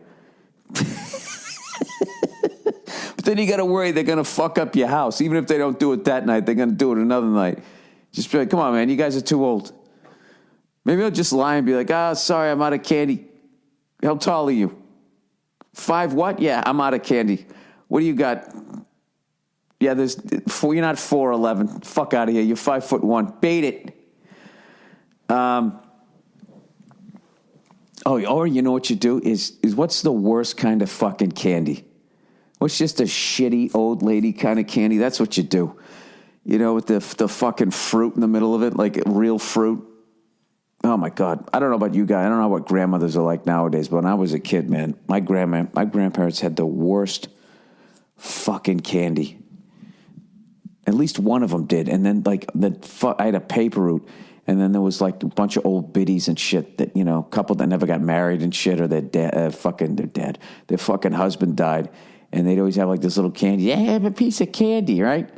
And I'd go to bite into, oh God, I didn't know what the fuck it was. It was just horrible. It was like, did they put your perfume in the middle of this shit? I'm sorry. I'm just saying it was disgusting. All right. So anyways, I'm actually going to a Halloween party tonight. I was going to make some pumpkin bread for the host, right? I was like, at the party, and Nia's going I was like, man, I got so much shit to do, and I got to make that pumpkin bread. And then she just goes well, why don't you just not do that? We'll just, we'll go get a bottle of champagne. She always does that. She always goes, you make your life so fucking hard. It's it's pumpkin bread. It's not that. It's just it's fucking, it's going to take me 10 minutes to put it together and then throw it in the fucking oven for an hour. It's just a pain in the ass to do it. Why don't we just do this? It's what the fuck? You just be another asshole showing up with a bottle of wine as opposed to showing up with pumpkin bread? The fuck is, I don't know. Sometimes I don't know. Sometimes we just don't see eye to eye. I want to make my own steamed dumplings. She goes, I just buy them at Trader Joe's. Those are the times. You know what I mean? Those are the times we just want to kind of smile and nod and just slowly back towards the front door, get in a car and just never come back again. Yeah. In other words, lie to yourself that that's what you're going to do for the next 20 minutes as you drive around, talking to yourself at fucking red lights, and you look over. There's some beautiful woman half your age going, look at that crazy bald old guy. And you just sit there and you got to be like, wow, I'm the crazy bald old guy. No one's going to want me out here. and then you go back home, and then that's it. That's how it works. But every once in a while, not actually once in a while, more people than not can commit to that. They can back their way out the front door, and they can go through with it. They take it all the way to the divorce. You know? They go out, they get themselves a toupee, you know? They paint it orange. They get a red tie. They run for office. They stir people up at truck stops. This election is so fucked up that it's got really quieted down, huh? After the last fucking debate, if that's what the fuck you want to call it. My big thing this year is I want to know, it's just fucking lose-lose. It's fucking lose-lose at the thing. And you know something, as much as I've been sitting here fucking saying, you know, Trump's a fucking racist and blah, blah, blah, blah, blah. It's just like, well, you know, the Clintons are from Arkansas. So, you know. I don't think they're too fucking enlightened down there either, you know? I know I'm just fucking being stereotypical here, but give me a break. Old Bill and fucking Hillary, they grew up in Arkansas in like the 50s. You might want to go back and look at some of those fucking racist, the racist people screaming at black people, kids going to school for the first time. You might want to try to pick her head out or something like that. Give me a fucking break. You're from Arkansas. I love that shit where just because you're a Democrat, that just means that, that you're not homophobic, you're not racist, or I wear blue. I just don't fucking, or that if you're a Republican, then that automatically means that you want to bury babies in the backyard. Unless they're fucking blue-eyed white babies. You know what I mean? Like that whole fucking, into the corporations and all that. They're all fucking cunts. And you know how I know that? Because I'm a cunt too, and I'm somewhere in the middle. I like to think. I definitely lean more fucking left, but I'm also a contrarian, and now I live out here in Hollywood, and I just can't fucking deal with these people out here. And that it's driving me. I don't think it's driving me to the right. It's driving me to say things on the right just to fuck with these people. Like, I love trashing Hillary out here. It's one of my favorite fucking things to do. Last night I was fucking around on stage and I was talking about that. I was talking about how, well, Hillary's from fucking Arkansas, everybody. And they all kind of laughed. I go, those fucking flyover states that you guys all shit on out here, And, of course it gets fucking... whatever. You know what the big thing is on this ballot is? Wherever the fuck you live, more important than whether that orange-headed fucking racist cunt or that devil woman with her fucking issues, right? She lived in Arkansas in the 1950s. Jesus Christ. Right? Give me a fucking break. Or you know what the biggest fucking thing is? Sorry, I'm losing my train of thought here. Is all the props, the state propositions, and this is what pisses me off. So I go to this website to try to figure out California's 17 ballot measure propositions explained. All right. And all they do is they sort of explain the thing. But what they don't have, what I cannot find, is all the bullshit that is attached to each one of these propositions. Like, this shit is so fucked up, and I do not understand why this is never addressed. Why on all these propositions, like no means yes, yes means no, and then there's a little bit of maybe in there. And then if you vote for the fucking shit, there's some other measure saying that, it's okay to fucking stick a baby in a snowbank for fucking, 13 hours until it freezes to death or whatever, however fucking long it would take, I can't find anything that says all the shit that's attached to it. Why can't the fucking ballot just be the proposition just be written clearly so regular people understand it? Yes means yes, no means no, and there's nothing else attached to it. Like they'll say, all right, here we go. Proposition 51 allows the sales of $9 billion in bonds, to pay for new kindergarten to 12th grade and community college facilities, the basics. Roughly 6 million students attend K. You know what the fuck it is. Proposition 51 wants to address the needs by allowing the sale of $9 billion in general obligation bonds to pay for buildings and modernizing K-12, and community college. It's the first school bond measure on the state ballot since 2006. It's unusual because it's sponsored by the building industry. Okay, right there. The fact that it's sponsored by the building industry means they're going to charge us up the fucking ass. And in the end, even though they get $9 billion, they're going to come in with the fucking tab of about $15 billion. And then they're going to be like, well, we already started it, so I guess we got to physically move some fucking shit from someplace. Typically, the legislator would be the path for getting this kind of proposition on the ballot, but it hasn't been able to do so in recent years. Yeah, the fact that the building industry wants to do it, you already know this is crooked as shit.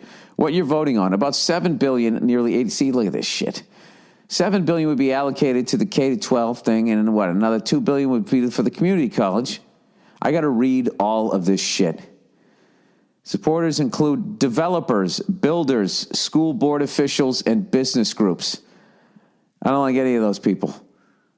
All right? Supporters say, many of our schools need repairs and upgrades to make them safe for our children. That's very vague. Proposition 51 will improve education overall and help expand space at community colleges so more students can attend. Opponents say Prop 54 would add to the state debt, which is already more than $400 billion. How the fuck is California $400 billion in debt? Bond measures should be passed locally, giving communities control of how the money is spent. Ah, Jesus. I mean, do you feel any closer? All right, so there's one comment. Close the border, eliminate anchor baby citizenship, and reinstitute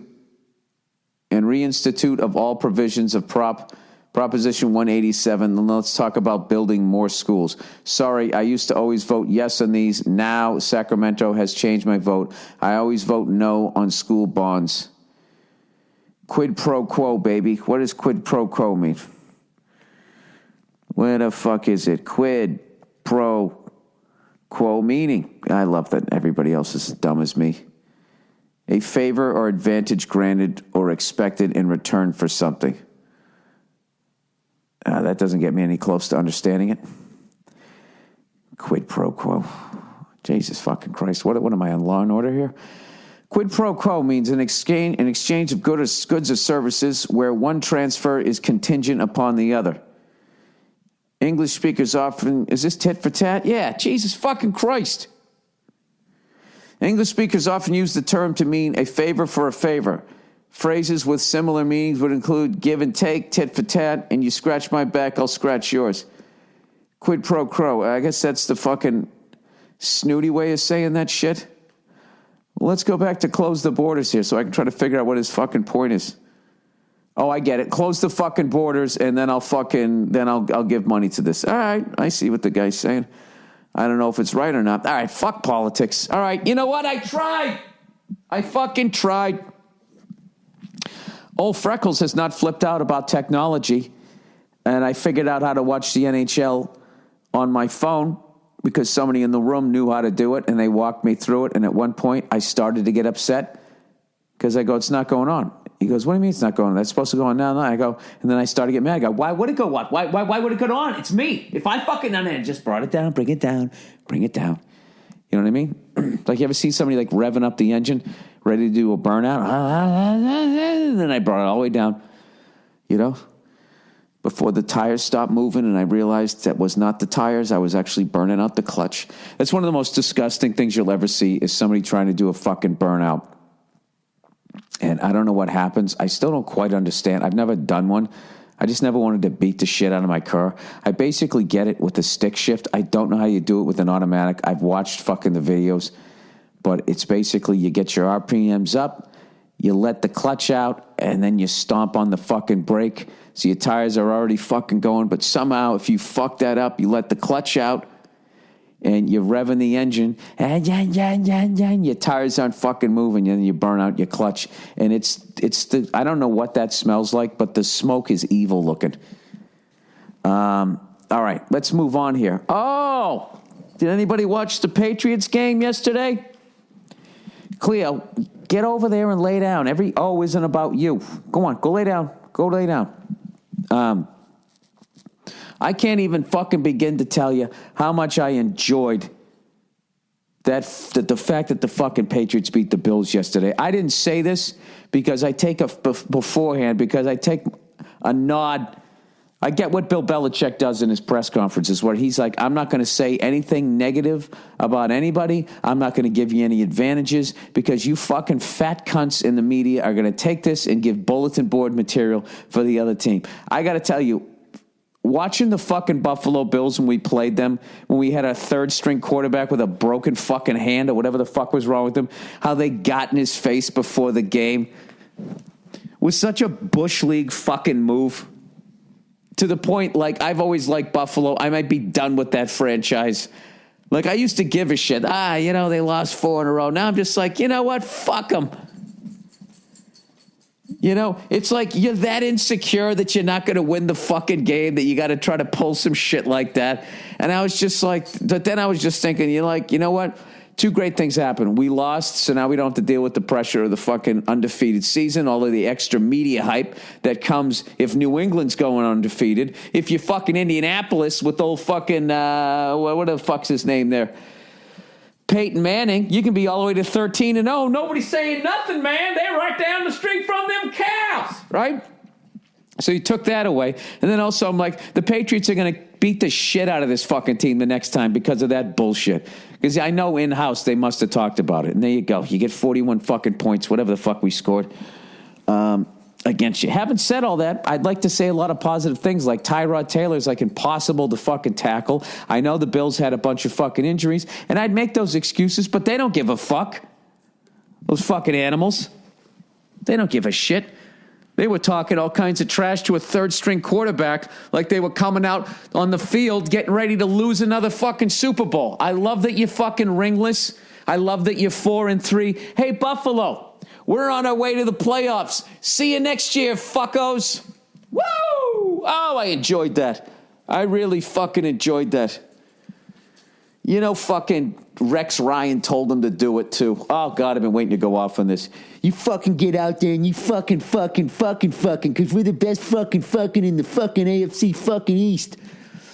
Yeah, go have another fucking hero, you tub of shit. You want to talk about cheating? We let a little air out of the ball. He got fucking that stomach gastric surgery. He's a fat fuck. He cheated. Letting air out of the ball. He had to fucking choke out 3/4 of his stomach so he could actually see his dick every once in a while. Oh, sorry.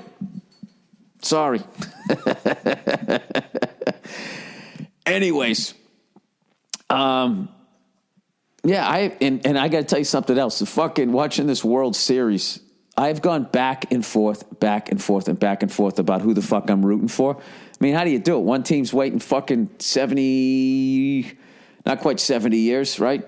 68 years? Is that what it is? Yeah, 68 years. The other team hasn't even been to the fucking World Series in 71 years. And I know you guys think, well, Bill, you're a fucking Red Sox fan. How come you're not for the Cubs? I was totally for the Cubs until I saw the 30 for 30 on fucking Bartman. And when I watched it, all of their, hey, let's play 2, hey, we're the lovable fucking losers. We always show up. We just root for them.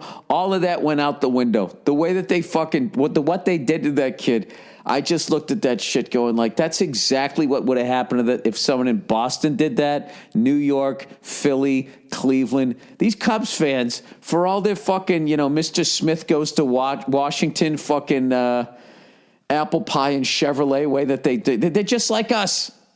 They're fucking animals. I'm not saying they're as bad as Bills fans or that fucking franchise. Those cunts. That time I was wearing a Patriots hat, it was the Bills-Jets. I was rooting for the Bills. I'm taking a piss in the bathroom, and somebody pushed me from behind while I was taking the piss. What kind of a fucking coward? Maybe there's a reason they lost 4 in a fucking row. I used to think it was because of Mob Levy. He was just too nice to win a fucking Super Bowl, and he went up against Jimmy Johnson. Let's get him some hookers and a Corvette, right? And fucking whatever that other guy's name is, Jerry Jones, with his Real Housewife fucking looking face. Good Lord. That guy always looks like, he got like first degree burns on his face, or maybe like slightly like into the second degrees. But he was like, all right. He refused medical treatment and he just put some salve on his face. I know. I'm going hard this week. I don't know why. I have no idea why. I'll tell you why. You know why? Because last night I wanted to fucking come home and do my goddamn podcast, but my wife, wanted to watch a scary movie.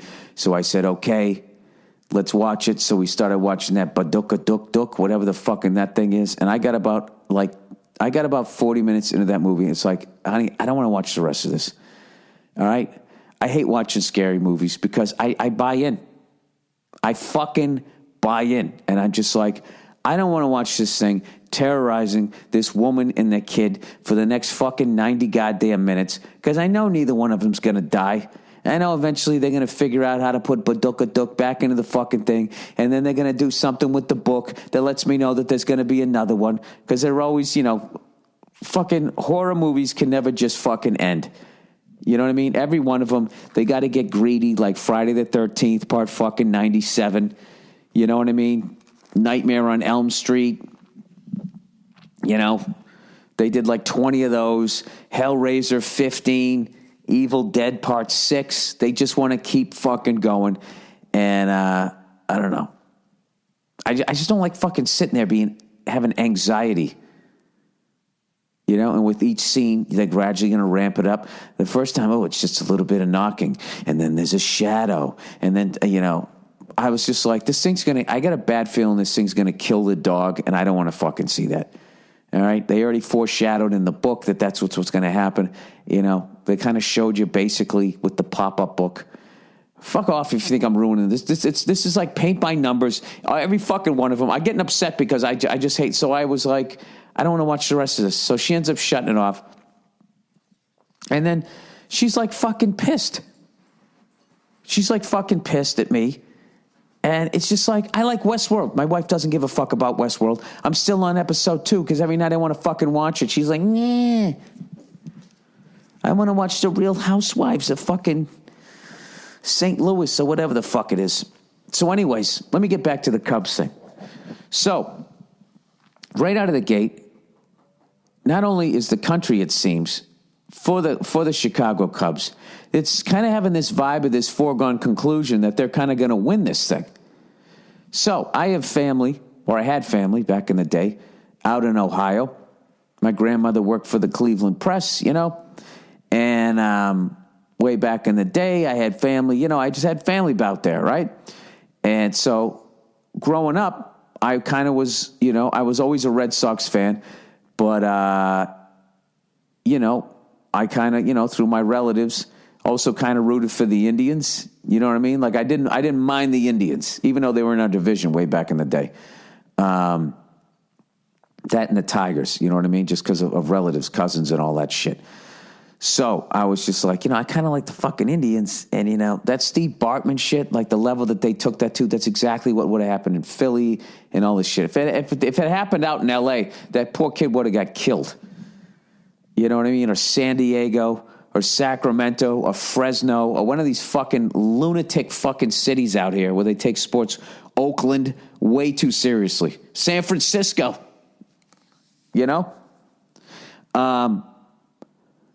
So it made me just kind of fucking sort of pull back. And then also, it's like, you know what? I'm kind of over these fucking cities that have 2 professional teams in one sport. It's like Chicago won a World Series. They won it in 2005. And that whole fucking thing where it's like, well, that was for the south side of the city. So what, you need another one for the north side? Fuck the White Sox and the Cubs. If one of them wins, just fucking jump on a subway or walk 3 blocks downtown or uptown and join the fucking parade already. Same thing with the Yankees and the Mets, the Lakers and the Clippers, and everything in fucking New York. Giants, Jets, Yankees, Mets, fucking Rangers, Islanders, Knicks, and Nets. Just fuck off with that shit already. It's a New York team. If they win, buy your championship hat and go down there and just be happy that, especially New York, that you're so fucking filthy, stinking fucking rich that you can have 8 teams where everybody else is doing backflips if they just have one in every sport. You know? I don't. Isn't it amazing that New York has all those fucking teams and they don't win that much? You'd think that, Jesus Christ, you got eight at bats every fucking year. The fucking Yankees, I swear to God, are like the sugar daddy of New York City. You know what I mean? The Giants are the favorite son, and everybody else is getting written out of the will. That's basically how it works with the sports in New York. You know what? New York should get 3 teams in every fucking city. Maybe they could fucking do something other than the Yankees and the Giants. I have totally fucking respect for them. But Jesus Christ, the fucking Knicks should combine with the Nets. You know, make like a fucking dream team of those 2 shit shows. Same thing with the Rangers and the Islanders. You know, I don't know. The Jets and the Mets, I don't know what they should do. They should both retire and they should start playing badminton. Oh, Jesus, Bill. So anyway, so I'm really fucking sitting there and I'm loving seeing Terry Francona killing it. And it gets all the way up to 3-1. All right? And I don't know, something happened, okay? My Cleveland friends, comedians, one of them in particular he's just talking all this shit and blah, blah, blah, blah, blah. And he starts, we won the basketball. Now we're going to win the baseball. You know, you watch, we're going on a fucking run. You yada, yada, with no fucking respect. And he's talking to a fan from Boston. You know what I mean? It's just like, oh, you're going to win 2 in 1 fucking year. Yeah, we did that. We did that a couple of times. And then we won we did all of this other shit. I'm not fucking throwing that in your face. I'm always the guy going like, I don't know, we'll see. I don't know, the other team's tough. I never believe we're going to do it until we do it. And then we do, then I'm fucking psyched. And you can go back to my podcast. I wasn't even a cunt when we beat Seattle. So these guys are acting like such fucking cunts. You know what I mean? Oh, we got LeBron. We're going to fucking do it again this year. Oh, LeBron? Oh, you mean the guy that you guys all burned his jersey and you're all done with? Verzi called that one. Oh, Paul Verzi called that one. Paul Verzi, fucking when he was in Miami, and these Cleveland fans were saying, fuck that guy, blah, blah, blah, blah. Verzi said to him, you guys are all going to be sucking his dick when he comes back to town. And they were like, no way, that's never going to happen. Well, it's happening. That whole city's on their fucking knees. So anyways, at some point after they went up 3-1, I went back to the Cubs. The reality is I don't give a shit who wins this fucking thing because it's going to be great for one city. It's going to be devastating for the other city, obviously. But so here's the deal. This is what's at stake with this World Series. If the Cubs win, the Indians become the Cubs. They become the ones that have gone the fucking longest, all right? So they can't fucking lose, all right? If Cleveland wins, all right, not only the Cubs still the Cubs, as far as my quick research showed me, the next people in line for second place would be the Colt 45s / Houston Astros that started in 1962. In 1962, the Chicago Cubs were already 54 years into their drought. Okay? 1962 is 54 years from where the fuck we are right now. Right? So the Astros are 54 years into their drought where the Cubs were in 1962, and the Cubs are now twice that at 108. I don't know what the fuck that means. Does that mean that you should go play the lottery right now? 54, 62, 108? I have no idea what that fucking means. It's just, one of those number things. But I got to tell you, it's almost fitting that if the Cubs were going to win it, that they would torture their fucking fans to this level. And it's fitting that if the Indians were going to lose it, they would go up 3-1 to lift their fucking team's hopes. This is why I think the Cubs are going to win. If Terry Francona wasn't in that dugout, the master. By the way, that guy needs a nickname like the Assassin. He needs like a boxer nickname. Like, remember Lights Out, James Toney? or the executioner, Bernard Hopkins. He needs a name like that. It's just that he doesn't look like that, but that's exactly what that guy is. All right? But what I'm saying is, because of what these teams have done to their fans, it would be fitting that the fucking Cubs wouldn't just go in and win the fucking thing so their fans could just relax and finally enjoy a series. They would have to go down 3-1 before they'd come back. And then Cleveland couldn't just lose the series. They'd have to go up 3-1. So this is what's crazy about you're up 3-1. You're like, holy fuck.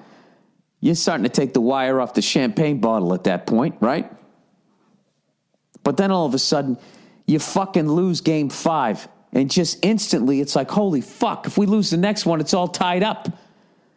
So now the pressure is on the Indians. I'll tell you, the Cubs are going in there. They're playing loose. They got nothing to lose other than fucking a 108-year drought. I don't know who's on the mound. I don't know what. But I'm going to say the obvious. The Cubs got to go. They got to score early and make the fucking Indians tighten up. That's what the fuck they got to do. Or that's what's going to happen in Game 6. Either the Cubs are going to score early, Indians fucking tighten up, and then lose the game, and then we get a Game 7. Or if the Indians go up early, it's going to be a bloodbath. It's going to be a shit show.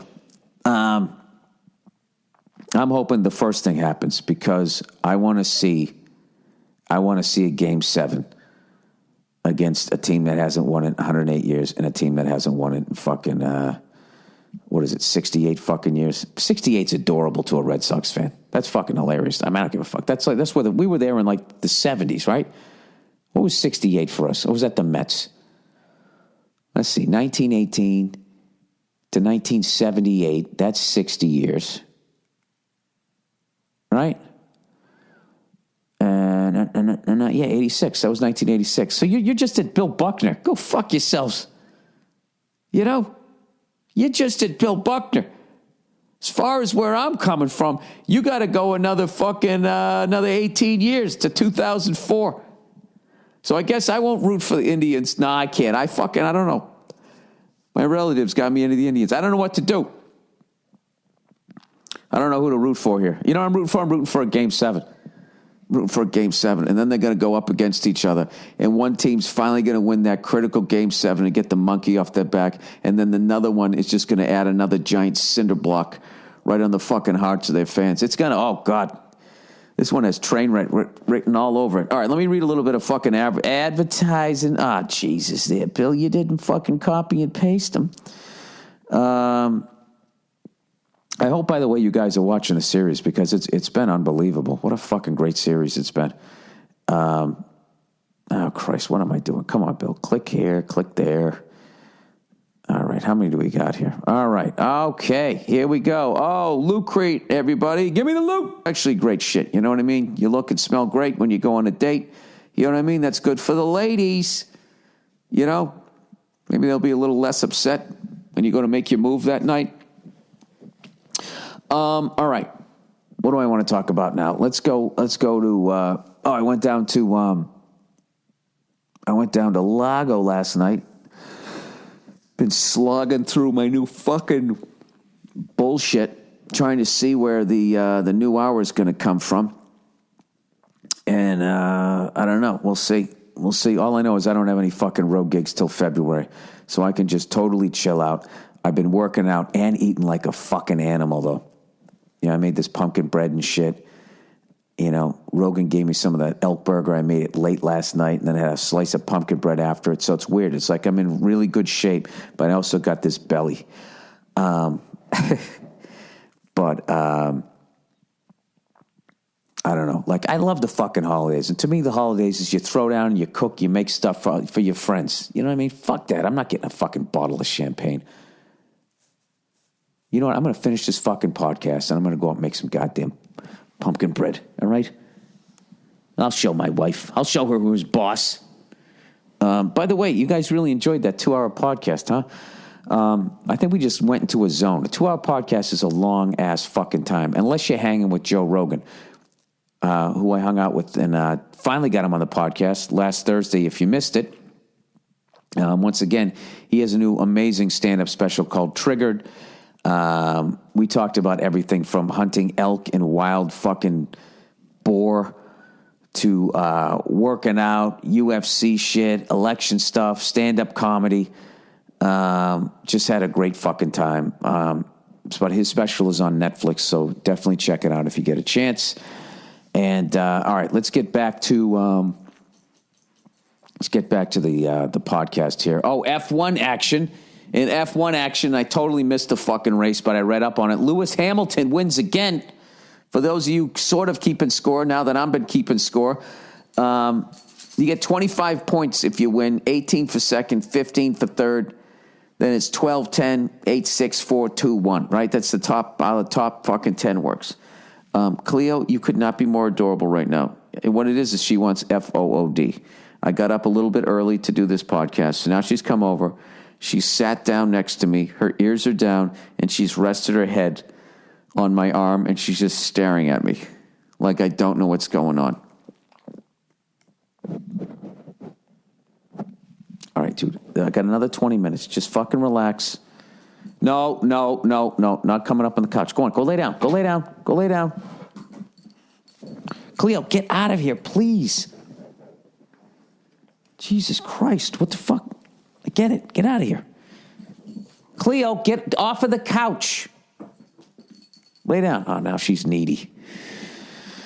All right. Anyways. So Rosberg had a fucking lead. In the last two fucking races, Hamilton has won both. So he's shaved 14 fucking points off of the lead. All fucking Nico had to do was fucking win one more race, I felt. If he could have won it yesterday, he could have wrapped this thing up. I'm kind of glad that he didn't, because I want to see the person fucking wrap it up. So the next race, I believe, is in Brazil, which is not until November 13th. And I apologize to F1 fans, because I know I got into this shit and then I just dropped the ball in like the last 4 or 5 ones. But I'm fucking living in this goddamn house. I fucked up. I forgot that it was this week, and that I actually figured out through Apple TV or some shit that I patiently worked my way through and actually figured out that I could actually get, was it NBC Sports? Is that the name of the channel? And I could have watched the game. Could have watched the race. So I got to go home today. My house around the fucking corner. Tape that fucking thing.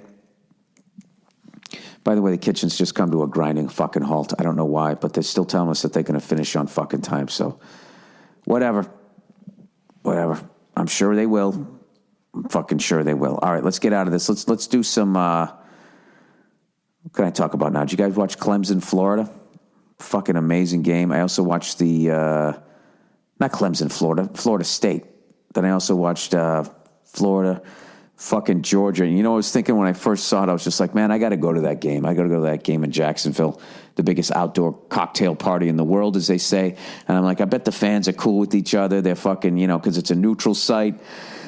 You know, everybody's just psyched to be away from their house. Sorry, I'm fucking yawning here. Georgia scores first. They cut to the Georgia fans in the stands, and I clearly see this guy turned around, not facing the field, and just giving the finger to the Florida fans above him. And I'm just like, wow. All right, it's at that level. Okay, it's at that fucking level. I really had no interest in going to that game. I want to go to the Swamp, and I've been to a Georgia home game between the hedges, and I've been to a Jacksonville versus Bengals game, so I felt like I've been to that stadium. But after seeing it, I was like, fuck, man, that looks like fun. And I always have a great time in Jacksonville. Everybody shits on Jacksonville. It's a good fucking time if you take the stick out of your ass. You can go to a gun range, shoot guns with the fucking silencer on. All right, Cleo, the only thing I'm going to do is just sit here and pet you as I do the rest of this, all right? All right, Westwood. Dear Bill, glad you love Westworld. For some reason, he wrote Westwood in the beginning. Glad you love Westworld. I look forward to hearing your thoughts on the rest of the season. If you like that and you're looking for a great movie to watch, check out The 13th Floor. It came out in the late 90s and deals with similar themes. Are you into reading fan theories? A common one now, that is a non-spoiler, is that Ed Harris's character and the nice guy who's new to the park are the same person. Another claims that it's actually all on Mars. Oh, for Westworld? Yeah. Well, I got to get caught up before people ruin shit. I'll definitely check out the 13th floor, and I think I'm going to watch episode 3 of Westworld, because I think they're up to 5 at this point. I'm going to watch that today, and I'm going to get caught up. And, because my wife fucking cheated on me with TV. You know what I mean? When you guys have your shows, right? We watched that show Below Deck with the yachties get on there, right? And it's a reality show that we can both watch, because they're always in the fucking Mediterranean. They got a fucking yacht. It's the shit. We always think, we should do that. It'd be fucking awesome. And then you look up the prices, and it's like the price of a house to rent one of those fucking things. You got to be like Beyonce and Jay-Z. Like, both of you can sell out the Rose Bowl on any given fucking night, you know? You got to be to that level of wealth to fucking justify. Do you realize the two of them are almost worth $1 billion? So for them to blow $250,000 on a fucking yacht is like, let's just say you're worth $100 million. If you're worth $100 million, $250,000 is like 0.25% of your money, right? Because $1 million is like 1%, right? So I don't know how to work that out. It's like 25% of 1%, whatever the fuck that is, of your money. And they're worth 10 times that. So that's like you and I, hey, you want a yacht for a week, and you take a penny out of your pocket and you break it into 4 fucking pieces and just hand it to them. There you go. There you go. Yeah, we'd like all the amenities. Anyways, I will definitely be checking that out. Ed Harris is like, as always, one of the greatest actors of all fucking time. I'll watch anything that guy's in. I swear to God. The only thing I never saw was when he was the one where, oh God, yawning again. Fuck. The only one I never saw was the one where he played the painter, and that got nominated, or he got nominated for an Oscar. So I still haven't seen that one, so I got to check that out. All right, old toys. Dear Billy Potato Head. I love that. That's a good one, because that kind of shits on my Irish heritage, and then also makes fun of the shape of my head. If you ever have kids, will you try and expose them to toys that you enjoyed as a child? You strike me as a Matchbox car kid. I don't force the toys of my childhood on my kids, but I've put a couple army men in their general area to give them a chance to play like I did. I am a huge agreeer of that, proponent of that, opponent of that, proponent. Oh, that's what proponent means. You're pro, right? I never knew what that meant. I just kind of figured that out. Opponent, proponent. Oh, pumpkin bread, pro pumpkin bread. I get it. Yeah, absolutely. I absolutely will do that. My big thing is playing catch. And, I'm going to buy a lefty glove for myself is what I'm going to do. Because I can throw a little bit with my left hand, and rather than just sitting there firing it into my kid, I'm going to go with the left hand. We were doing that yesterday. We had a football, right? This place that we're renting here has this fucking great pool. So it was halftime of the Florida game, and we're out there smoking cigars and shit. And when we finished that up, we got the game turned up loud. So the game became, there was 4 guys, right? So you had 2 on one side of the pool, 2 on the other side of the pool. So you had to throw with your opposite hand. First person that sent it into the pool, or if you had a catchable ball and it fell into the pool, was, I don't know, whatever the fuck it was that thing, that word you can't fucking say anymore because everybody gets offended. And it's not a racial slur, but it is, you know the word. Nobody said it, but we all knew. Without saying, we're older guys. Like, that's what it means.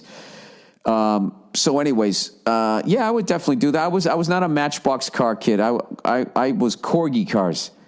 We used to call them Corgi because we didn't know it was pronounced Corgi until we got older. And I'm so old that I remember when they had rubber wheels on them. And I had the giant oil truck. I was big. I had all the race cars. I had the Johnny Player Special. I had the Jackie Stewart Elf car. And my mother doesn't throw out shit, so I still have all of them. I had one of those, that kind of racing where the car just looks like a giant doorstop. It wasn't Formula One. It's not IndyCar racing. It's not open wheel. You know what? The car looks like a water slide. Like you could slide from the fin all the way down to the front. I don't know what kind. I had a white and red one of those. Lincoln Logs, Lego blocks, stuff like that. I think it's big to not have to keep your kids, I don't know. You got to get them outside, and you got to keep them in their own. Like, I don't know. I have such a hatred of computers and iPads and all of that shit. And kids just love them. I mean, they go up to it like, liquid television type of shit, Back in the day, the MTV, I remember that graphic. It used to just make me want to sit down and watch it. I don't know. Mr. Potato Head, I don't know about that. Definitely like board games. I think it'd be fun. Playing cards. I think it's cool to expose your kids to that, so they have like that old school shit. Like, wasn't it always the greatest? Like when, like, for me, if I met some woman, I took her out on a date, and she had some old school stuff about her. You know what I mean? That stuff that was sort of passed down. I think that's really like a cool thing. And I think like some shit like playing cards, playing catch, like going outside. It's just like, riding bicycles. Just like all that shit is going away. And I'm not one of these old people that I look at young kids and be like, what are they doing today? They're fucking nuts. And these kids today, they don't get it. And it's just like, I totally get why they're doing it. Because I had to tap out Grand Theft Auto 3 in like 2003 or 2004. I had to unplug my PlayStation and stick it in the back of the closet. I literally just one day, it was like the 5th day in a row, I was just playing all day long, and I could not stop. I had already beat the game. I got the cheats. I did all of that shit. And then I was just going on rampages every night, just shooting up the city. And I just, I kind of just lost everything else in my life. I wasn't writing jokes and all that shit. So that was like 13 years ago. So I can't imagine how amazing the games are. And like the virtual reality goggles and all of that shit. I can't even fucking imagine like how you get your kid to go in the backyard and just have a game of catch. Like, to me, that's the greatest fucking thing ever. I think it's a great way to communicate with your kid. You know what I mean? Because it's like it's another activity going on. So they're not really paying attention. You can praise them when they're doing well, build up their confidence. And then you just slide in. So how's it going at school? And then you just read them. It's going great. All right, so it's going good. If you see them kind of look down, it's all right. What's the matter? What's going on? And they can kind of open up to you. I think it's like a great way to, I think it's really important early on to be able to do that. To have your kid be able to come to you if they have a fucking problem is a huge thing. But how you sit there with a glove and a ball and how that competes with putting on fucking reality glasses and you feel like you're going to fucking base jump off of a building or whatever the fuck they do. I don't know what the fuck they do with those things. Yeah, that's a difficult one. I love Lincoln Logs. I didn't like Lego blocks. You stepped on them in your bare feet, they fucking hurt. Not the Lincoln Logs did, but like that plastic shit. I wasn't into that as much as the Lincoln Logs were cool. We used to fucking build those things. We build houses, and then we would, with that corgi cars, whatever the fuck they're called, drive them around. We'd have traffic jams and all of that type of shit. We had names for everybody that drove the cars. Remember, I had all the fucking race cars in all my, it's weird. They drove like a Formula One car to work, and then they drove the trucks. I had trucks and racing cars. Then my other brother, who's a total fucking gearhead, he actually liked like the real looking cars, like a Volkswagen Bug or like a station wagon. Like he wanted to look like the cars that you could actually fucking drive.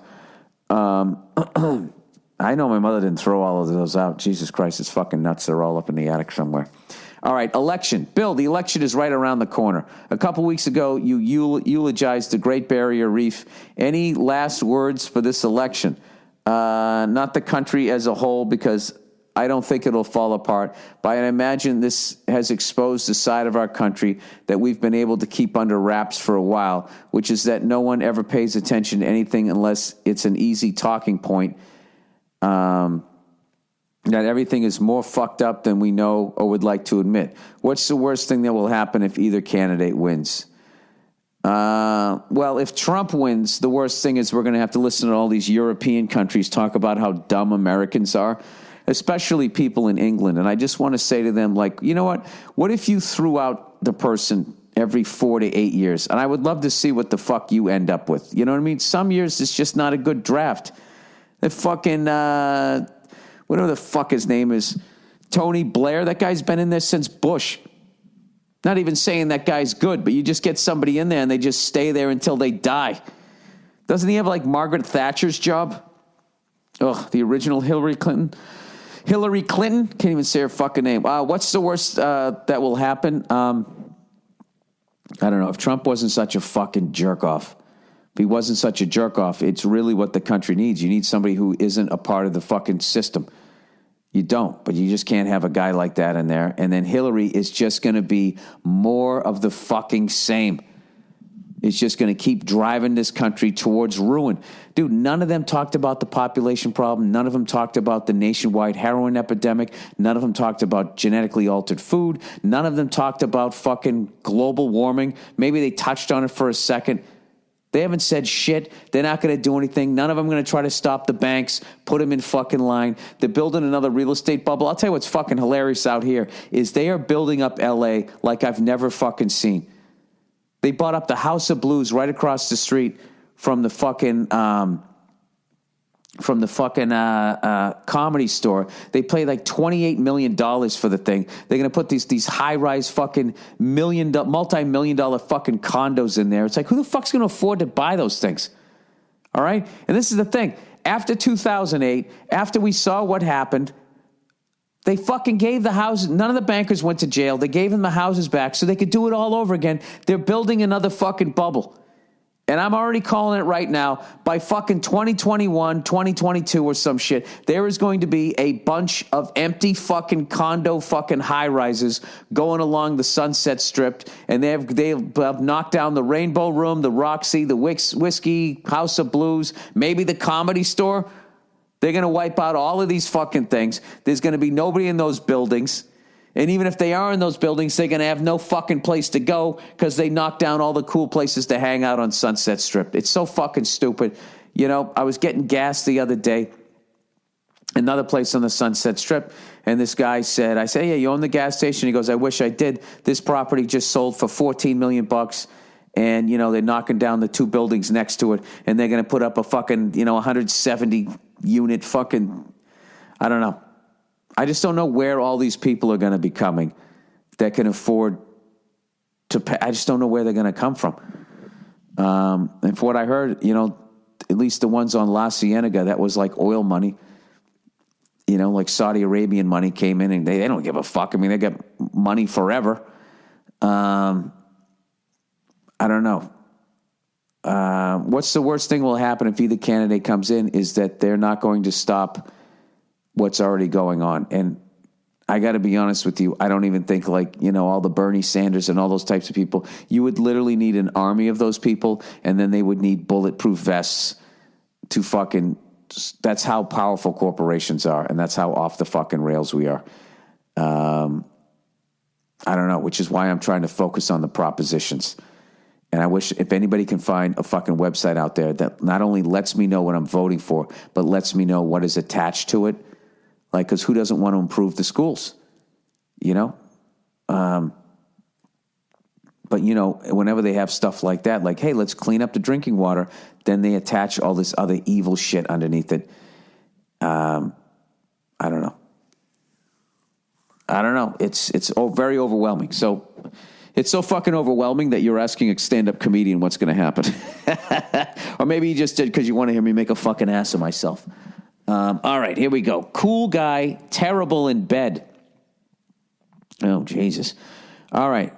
Dear Billy Bush Beer, I'm a 20-year-old female college student. I go to Holy Cross. You said is. I go to Holy Cross. Okay. I go to Holy Cross in Worcester. I had a boyfriend for the first 3 years of college, and now I'm single. I hooked up with a guy that I didn't know was kind of an asshole. He's sort of popular and seemed friendly. One drunken night, I did the worst thing I could do, fed his ego. Had I known he was a moron and a pompous douchebag, I would not have done this. I'll save you the reasons why he's a douchebag, but just picture lame 80s preppy bully who thinks he's God's gift. Again, I didn't know this because I'd never paid attention to him. Well, after we hooked up, he told some people that I told him he was the best fuck I ever had. This found its way back to me, and Bill, I was shocked. Why? Because he was the worst fuck I ever had. He had no idea what he was doing. He was, for lack of better words, not present. No rhythm and average at best. I wasn't mad at this because it was my choice to hook up with him, but now he's putting words in my mouth. I really just want to tell someone how bad he was and wait for it to get back around to him. What is my move here, Bill and or Nia? Well, wait a minute. Did you say he was? Wait. One drunken night, I did the worst thing I could do. Feed his stupid ego. Does that mean that you slept with him? I can't tell if you, by feed his ego, he was so bad you felt like you had to say something nice. No, there's no fucking way there's no way you said he was the best fuck. I think you're saying, yeah.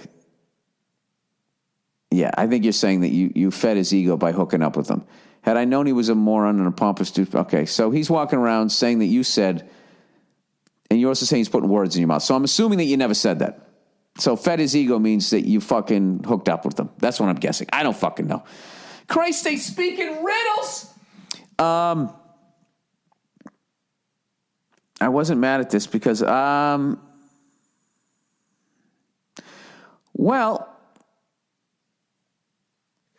this is a tough one. I would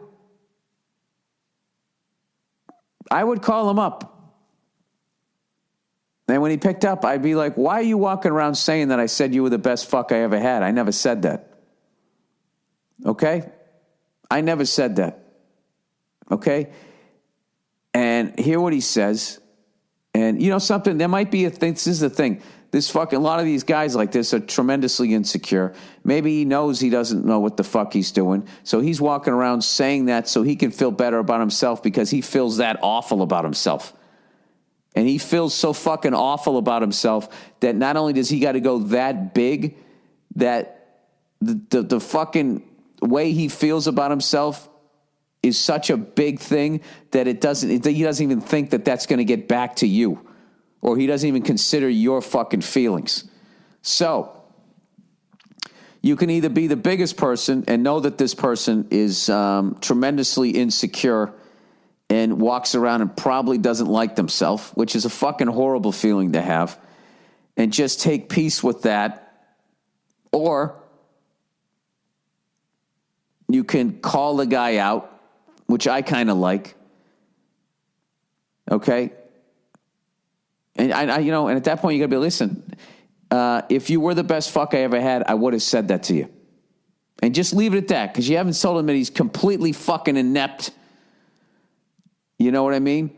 But you're also kind of putting the guy in check. And then you have your final option, which is you can go around saying that he wasn't the best fuck I ever had. He's fucking terrible. And then you know what happens is everybody just gets to sit back and enjoy watching you guys fucking do this shit. I understand why you'd want to do it. I don't know. I don't do the revenge thing. I kind of go to the person that's doing whatever they're doing that's fucking annoying me, and I just kind of chop the head off there. And then if somebody comes up to me and says what they said, I would say, I would just say to them personally, yeah, that isn't true. I never said that. I don't know. I don't know what the fuck to do. I'm sorry that this happened to you. And at 20 years of age, it's probably hard to understand a lot of the shit that I'm saying of what that guy feels about himself. But, you can't have somebody walking around saying shit like that about you. So I would, first thing I would do, I would confront the guy, call him up and be like, why are you saying that? I never said that. And if you continue to say that, and if he kind of goes around, just be, look, if you continue to say that, you're leaving me in a position here that I have to tell them the truth. Okay? You're not the best fuck I ever had. All right? I don't know. I don't know. That's a, guys, if you listen to this thing and you're a young person, that's such a fucking asshole thing to do. All right? That's totally coming from your own goddamn insecurity. All right? And as an older, wiser fucking man, I wish that somebody older told me that when you hook up with somebody, you keep your fucking mouth shut. You know what I mean? You're quiet about it. It happened. Who gives a fuck? Who knows? You know what I mean? It's an insecure fucking move. And just sit there and then she did this and then did that and she fucking did this. Like, that's a really fucking asshole thing to do. And women, if you hook up with the guy and he's fucking terrible or he's got a little dick and all that type of shit, right? If he's not out there talking shit for you to walk around fucking doing that too, that's another fucking asshole move. It's an asshole move either way. And in this case, the guy's the asshole. So, I don't know. You know something? If you can hang on until Thursday, I'll run it by Nia. I'll have her on again and I'll run it by her. It's just that she's still sleeping here. So, anyways, all right, that's it for the questions. Let me read the last two advertisements here and then, I got some pumpkin bread to make. All right, that is it. That is the podcast. Let's go Cubbies. I want to see a game 7 and then, listen, I don't want to see either one of you guys lose. You know what I mean? You've both waited long enough. But I got to root for the Cubs in Game 6 because I want to see a Game 7. All right? That's it. I got my app. The NHL app is working for me now. I'll be watching Bruins games and that type of shit. And I'm going to try to watch that Formula One race for all you fucking gearheads out there. All right, go fuck yourselves. I'll check in on you on Thursday. What's up, everybody, and welcome back to the Anything Better podcast show, NFL edition going into week number 9. Holy shit, we are flying by. Before we start the show, before we start the episode, we got to shout out our sponsor. It's the best sponsor out there. It's the best, most accurate sports book out there. It's BetMGM, everybody. BetMGM is offering $1,500 in free bets to get your season going. How do you get this offer? Well, it's 4 easy steps. You download the BetMGM Sportsbook app to your device.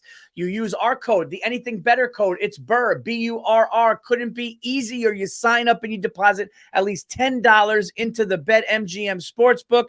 Place your first wager and receive up to $1,500 back in bonus bets if the bet loses. If the bet does lose, your bonus bets will be available once your initial wager is settled. And don't forget, we got a cool first touchdown offer.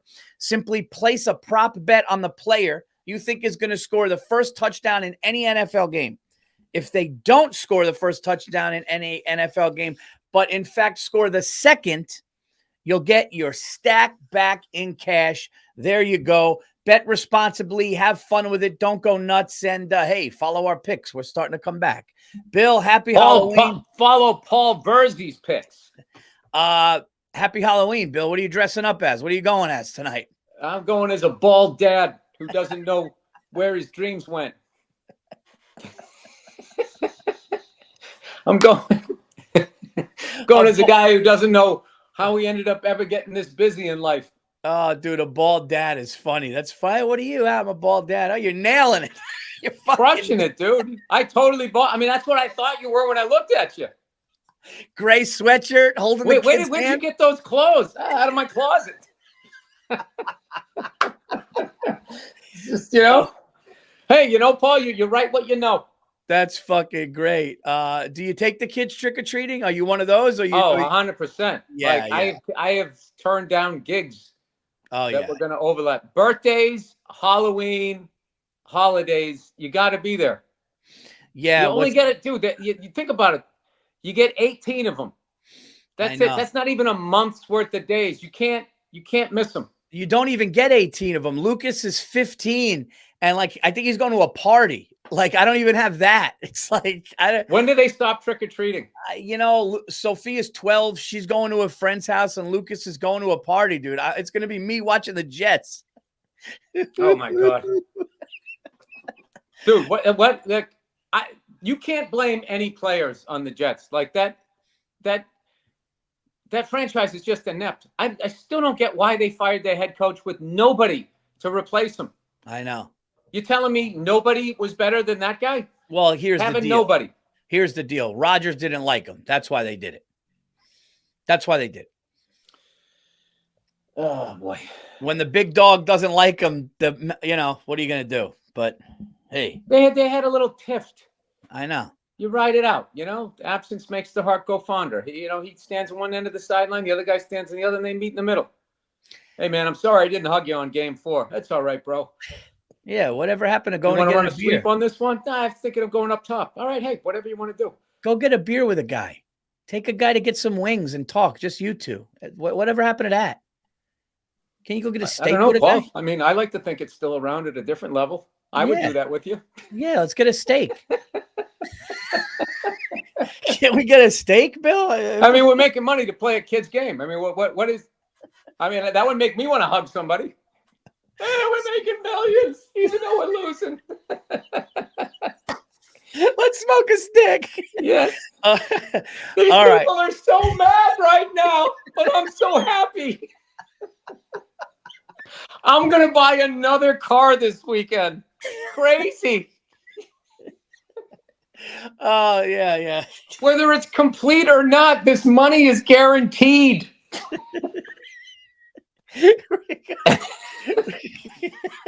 Yeah, I know.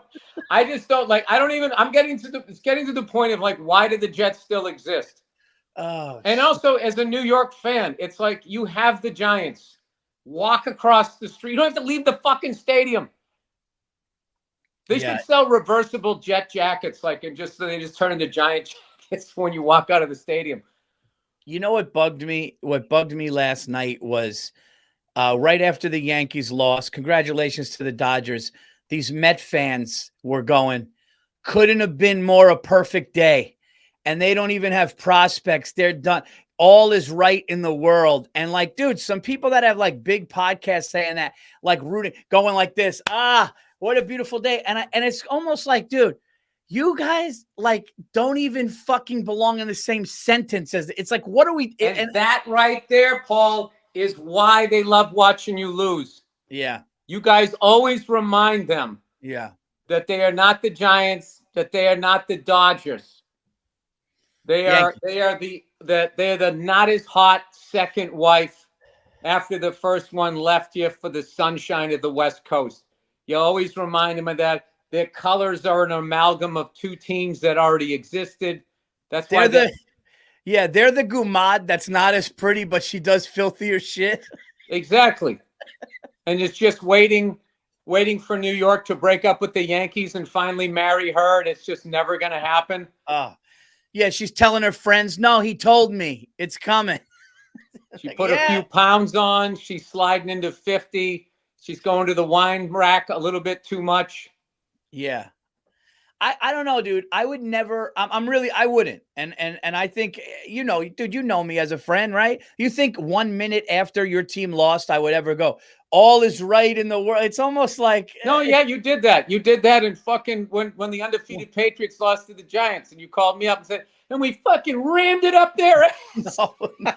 That's exactly. I was standing in Tom Papa's living room. I remember it. I was like, God damn, man, insult to injury. Well, that was 2007, and I don't even know if we met each other yet. I was drunk. I was a different person. It was a different decade. I was a kid. Hey, how could these Mets fans do what I do? That's ridiculous. No, you've been good about it. I will tell you what was fucking bugging the shit out of me. was in Game 3 when you guys were down 0-3, and somebody in the broadcast booth goes, "The Yankees are now trying to do what has never been done." And I was like, "What do you mean never been done?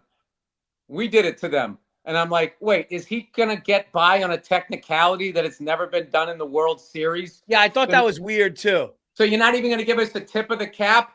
Because in 140 years of baseball, it's only been done once, and it was done to the Yankees. So obviously you would bring that up. Dude, I got to tell you, like, if it was the other way around, we never would have heard the end of it, and fucking Dan Shaughnessy would have wrote a book. Dan Shaughnessy is such a douche to the local sports teams. He literally should be writing for the New York Post. I glanced at the New York Post this morning because I'm just fascinated with how mean they are, right? And the shit that they were fucking saying, like this team overachieved. Where they were in like July to end up in the world. No one in July thought they were going to the World Series, and then they do, and they took their lumps, which is great. Because then what happens? Next year you come back, you know what it feels like to be fucking 3 games away. Yeah, I agree with that. I think a team needs to feel this pain. And the Yankees' weakness was sloppy ball and some dumb errors. And like ultimately that all caught up with them in that 5th inning. And it sucked. But listen, keep the team together and see what they could do and fight back. But all right, Bill. Let's get into these picks. We got week 8 right now. A lot of things are changing here. Let me look at these lines. I believe you went first the last 2 weeks, right? So now it's my turn. Is that right, Andrew? I don't know what happened, Paul. I was flying to Europe and flying back the last 2 Sundays. I don't even know what's going on. I think, all right. So here we go, dude. I was confused about this Jets-Texans line, which is tonight's game, because it's -1.5. But then I found out Stephon Diggs is out for the year for the Texans, and their other fucking guy is out. And can we just get into the soap opera of the Jets here, Paul? What happens if they lose tonight to the Texans? Are terrible this year. If the Jets are 2-6, dude, if they lose tonight, it's over. No, it's already over. But like, what happens? Oh, it was over 3 weeks ago. It was over when the guy went for the hug and then it didn't happen. Yeah, you're right. It was fucking over.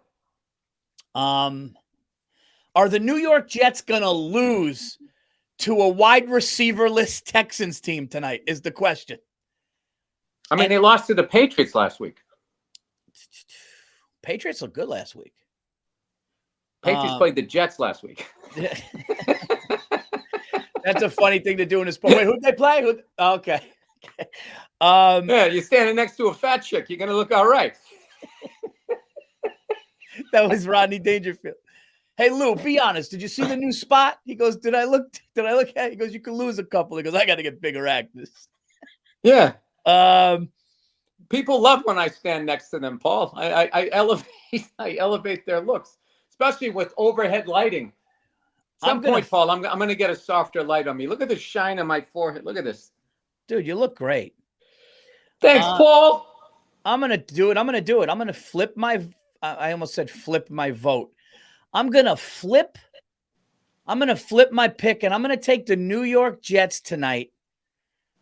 Look, Aaron Rodgers, Devontae Adams, they need a win. They need a win. They have Garrett Wilson at wide receiver, and the defense is good. And the Texans do not have not only a number 1 receiver, they don't have a number 2 receiver. If the Jets were ever going to win a game at home, it's tonight on Halloween. I think the freaks come out at night. The costumes are going to be out. Something spooky is going to happen.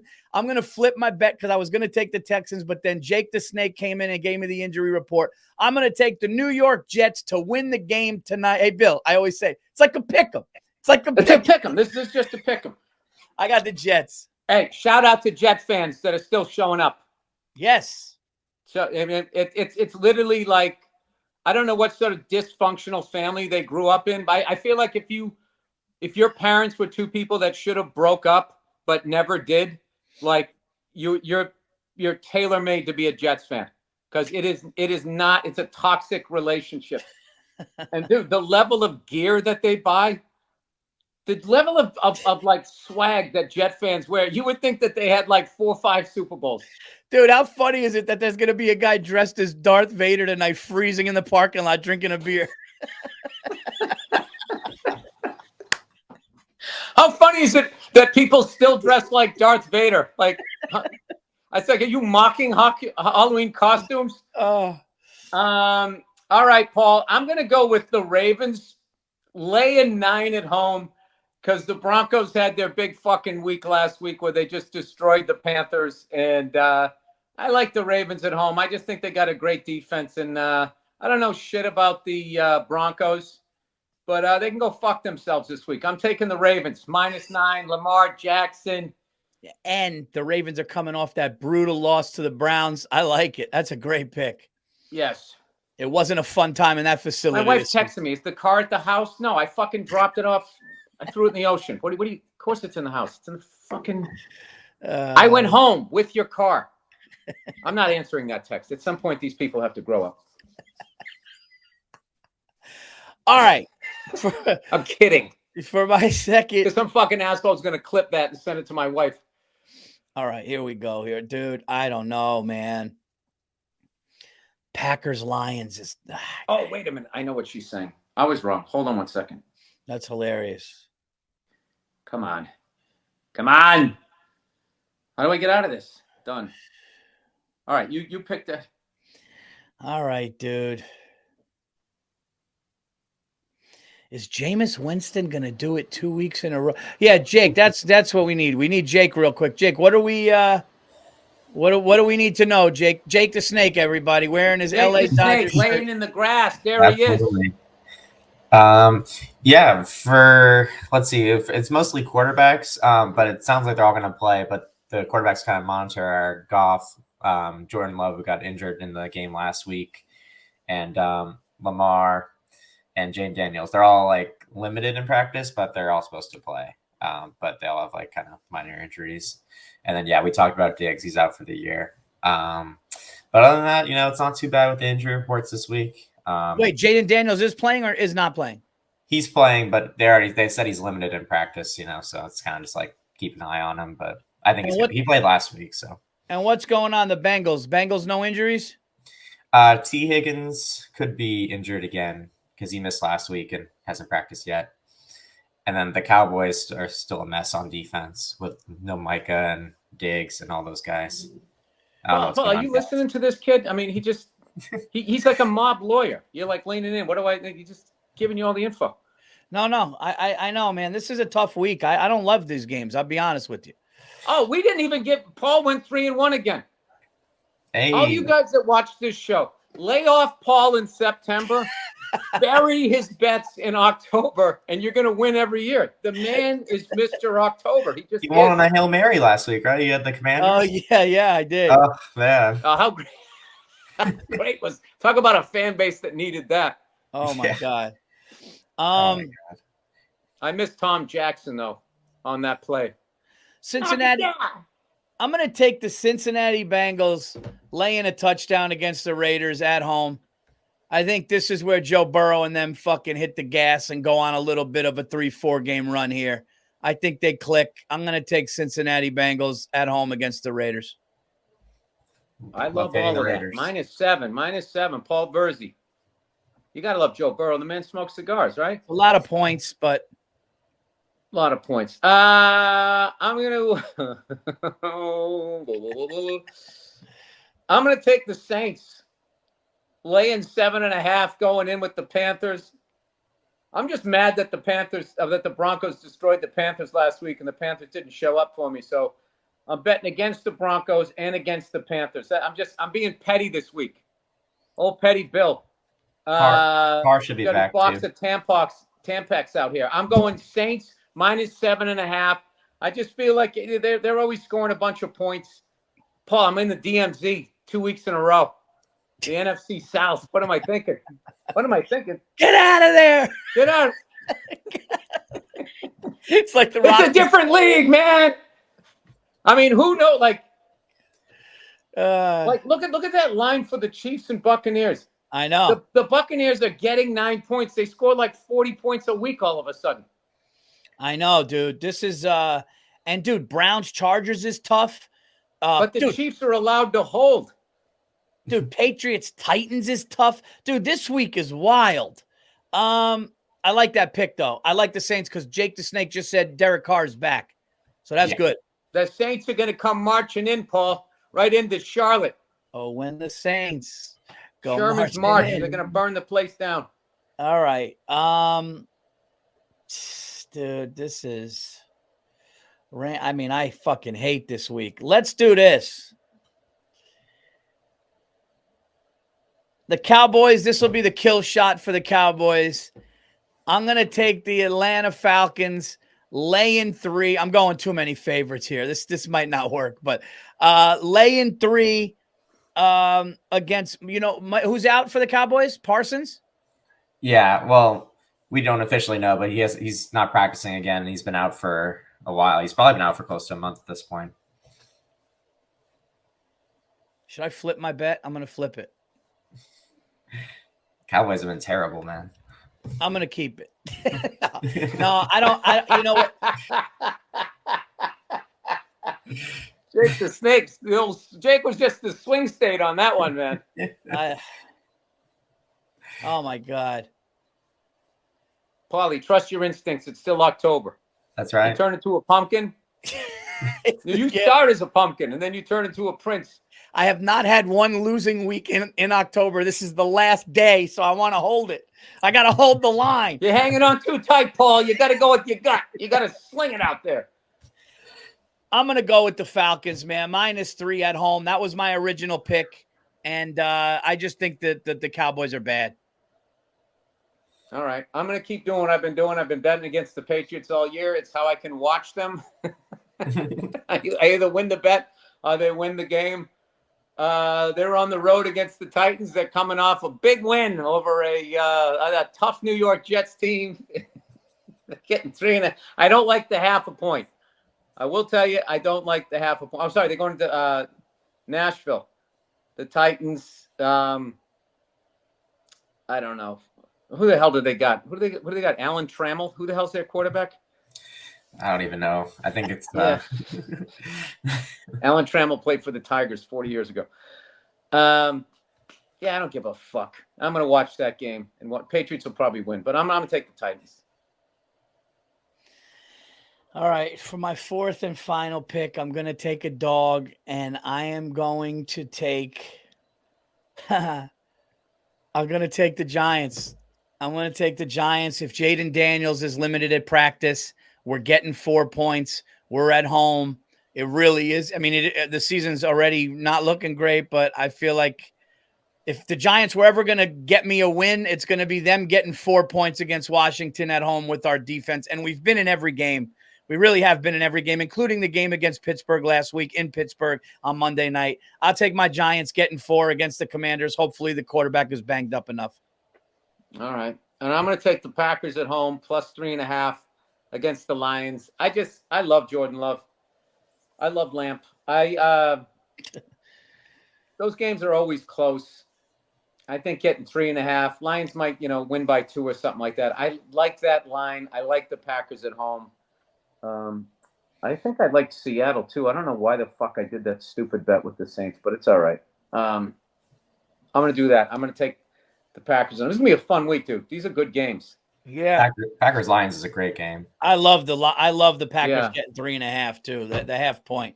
Oh, you got the black and blue division, dude. That's just a fun division. I like all of those teams. The Bears, the Lions, the Vikings, the Packers. The Bears. All right, Bill. Now we have the Monday night special, which is we just missed it last week, Paul. By half a yard. Half a yard. Lamar Jackson acting like we haven't had his back his whole career. He couldn't fall. That was 2 weeks ago. That was week 7. That was week 7. But then last week, you guys were saying like, "Oh, hit it," but then somebody messaged was like, "No, it's 51.5." Under. He hit 52. This past week, I don't know, maybe Bill, it while you were so in Paris. much I don't know what you guys picked. we couldn't bring it up till now. Andrew, I thought for half a second you were decked out in jet gear. It's got the Celtic stuff going on. Yeah. Needed a little torture in my life. So this week we got the Buccaneers and Chiefs on Monday Night Football, and the Chiefs are laying 9. I mean, that's Baker Mayfield is a winner, dude. I'm not saying they're going to win this game, but 9 points. Let's take the listen point. to me, Paul. I'm sitting back. Let's watch the AI camera adjust to this. Let's see if it does. I'm sliding down. Fucking hate that thing. That there's some fucking robot in there. Look at that. It's fucking wild. It's just a sensory. Oh, thanks, Paul. Thanks for explaining that. Your computer background. I don't want you to be scared that there's a robot living in your house. Dude, fucking everything. You want to hear something? I got a motorcycle recently, right? So the company wanted to like track me or whatever and do all of this shit. And I'm like, no, I don't want to do that because they were going to hook me up with it for a few months if I gave them content. And I was just like, no, I want you tracking me. And that they refused to not do that. So I just said, fuck it. I'll just buy it on my own. So I buy it on my own. And then they send me a vest that has like an airbag in it. I'm like, well, that's really nice of them. And then I look on the back, like how to activate it. Like step 1, download the app. These people, they're all just sending you microchips. It's like, will you leave me alone? I'm not spying on my own country. Like, why are you treating me like a potential terrorist? I'm a fucking idiot who just wants to go for a ride. Leave me alone. That's great. I think what are we doing here? I think we take the points. I absolutely think we're going to. The Chiefs have been covering all year. I think they're due not to cover. Baker Mayfield is just. I mean, that guy scores points. I mean, that's all I know. I don't know anything else. I like. Jake, what are we doing with Mike Evans? Mike Evans and Chris Godwin are both out or no? Both out. Yeah, both will be out. I hate betting against the Chiefs. I know. It's a lot of points. They already annoy me. And then when he fucking does this, where's the camera? Where's the camera there? When he does that to huddle up, and they zoom in on it. Yeah. After his guys are like, dude, does anybody get held more than Bosa on the 49ers? No. Oh, God. I mean, that guy literally it's like Monday night, like WWE Monday Night Raw, like the level that guy gets held. Like every play, he's standing there like this, and some guy's like inside his jersey. I was just gonna say the only thing they don't do is put a dildo in his ass, and then I realized that was just such an aggressive. No, yeah, I don't know where that came from, Paul. Like, there's no reason to even say that. Hey, it's Halloween, Paul. You know, you're tapping into another side. The only thing they don't do is open his mouth and stick their balls in. It's like, what? Dude, that's a hilarious sketch. The closeted married gay guy, and you're just talking sports, and he just keeps throwing in gay shit. Oh my God, they destroyed him last night. They won by like 25. I know, it's crazy. Dude, they stuck their dick in their like, what? Jeez. Buddy, we got appetizers coming. What are you doing here? What's he gonna do next? Spread his legs and suck his dick? Like, what? Slobber all over his cock. Everybody just looks down at their food. When is he gonna come out?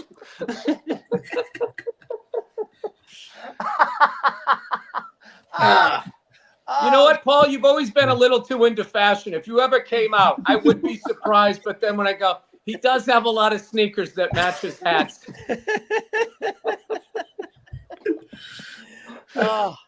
He wasn't afraid to get a manicure. I mean, right there. I mean, you're right there. No, all right, so let's go Baker Mayfield. I got a pedicure, not a manicure. Dude, that's hilarious, dude. They got DeAndre Hopkins too, dude. Oh yeah. Oh, Baker Mayfield is just gonna nut on their faces.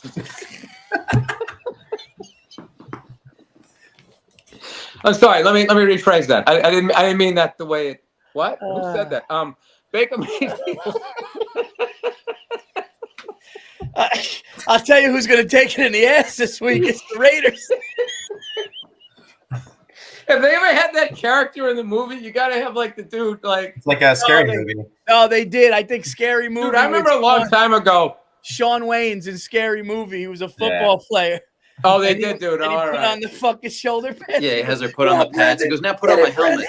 Put on my jersey. Put on the helmet. He's got her dressed up like his lineman. Dude, that is so funny. Dude, I how do I tell this story? I knew this person early in my career, and it was just like, the dude was just fully out of the closet. It was like married with kids, and he would just show up just like, oh God, my wife last night.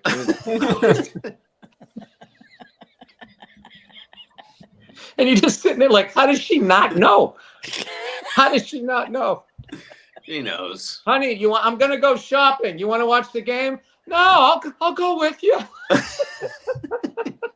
Did he make a lot of money? Was he killing it? I listen. I'm not giving any more details than that. I just remember my neck hurt from like fucking looking away and looking down. It was just everything was cool until he brought up his family. I just remember one time like he invited me and my manager over to the cookout, and I was just like, dude, I can't see that lie up close. I just made up I just said I had a kid. I can't be living in this guy's lie. I can't be a character in this fucking lie.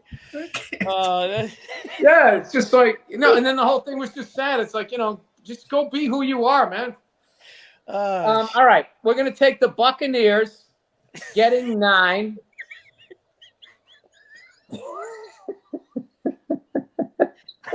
I'll tell you who's going to get shit on their chest. It's the fucking Vikings. That's the sketch. You find out what somebody's fetish is by the way they talk about their teams. Oh, shit. I'll tell you who's going to be sucking on their toes. What? Yo, oh, shit. All right, dude. Oh, my God, Did dude. you see that play? Oh, he stuck his taint right in his fucking beard. All right, let's get off this here. Broncos. It's so childish, and it's just a never-ending bit. And I Dude, his asshole's going to be bleeding after that hit. All right, sorry. Jesus, you went hardcore We there. need one to close it. All right, that closed it. All right. Oh, fuck. All right. Let's take the points. I don't know anybody on the Buccaneers. Baker. Who do they got? Who do they got? Is Ricky Bell still running for them? Warren Sapp still over there? Warren Sapp. Okay. They had another great running back one day. They ran him like 50 times a game. Warwick Dunn. LeGarrette Blount? No, it was before him. This is like the 90s when they had the giant shoulder pads. They had Ricky Bell, Doug Williams, the Selman, Dewey and Leroy Selman, J.K. McKay or something was their coach. Man, that was a fun thing. Come on, we got to wrap this up. All right, so who do we got here? We got Baker Mayfield. No, we're going to take the Buccaneers getting 9. Travis Kelce just got one of his only touchdowns of the year last week. Wonder if that keeps rolling into Monday night. I mean, how long can you shut that guy down for? Let's do that then. Let's do Kelce let's take the points. Let's do Mahomes to throw one, Kelce to catch one. But you think Kelce has an injury or something? Other than people blaming Taylor Swift, I'm sure it's not that. It's got to be. People always blame the relationship. Yoko Ono has just anybody in the public eye. The second you have a bad show, they just blame the wife. Happened with Jessica Simpson and Romo.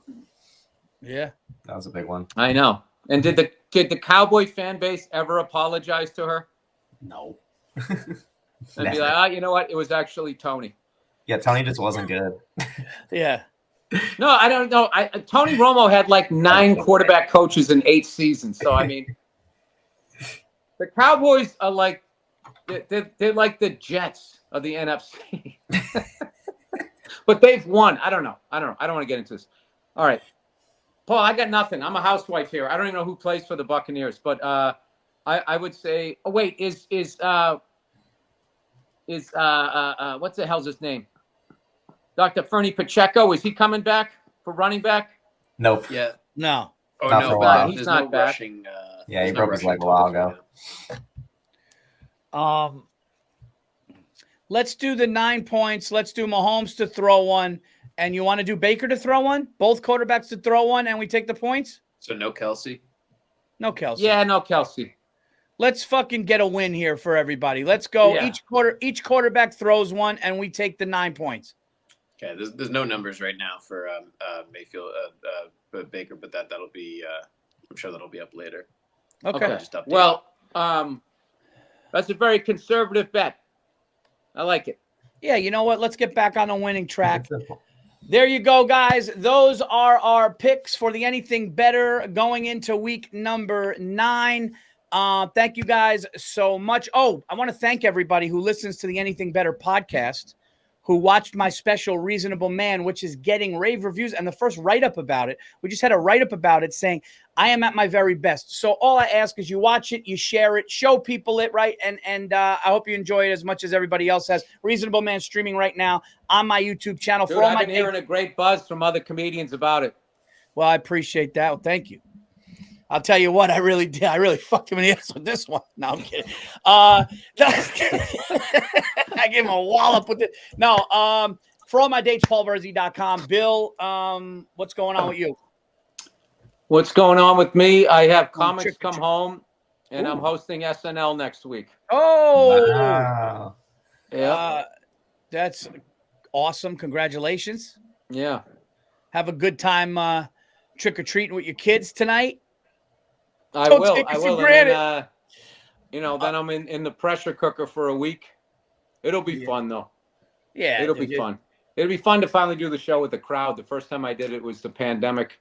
Had to come out wearing a mask. It was hilarious. It was like nobody there. But I did have to walk by the band, I guess. I don't know. First weekend after the election, too. Yeah, I know. So I'm kind of like trying to put together the monologue. I'm like swinging in the dark here because I don't know who's going to win. Well, you just have both. You'll be fine, dude. You're gonna crush it. Yeah. Well, it'll be. No, I'm. You know what it is. It's like the gig you want, and then you get it, and then it's just like, fuck, I got to do this. So, but I had a great time the last time I did it, and I'm just gonna have fun, just be silly, and the key is you just don't put pressure on yourself to, I have to, blah blah blah. I don't. I just need to go there and have a good time. So you go out loosey-goosey.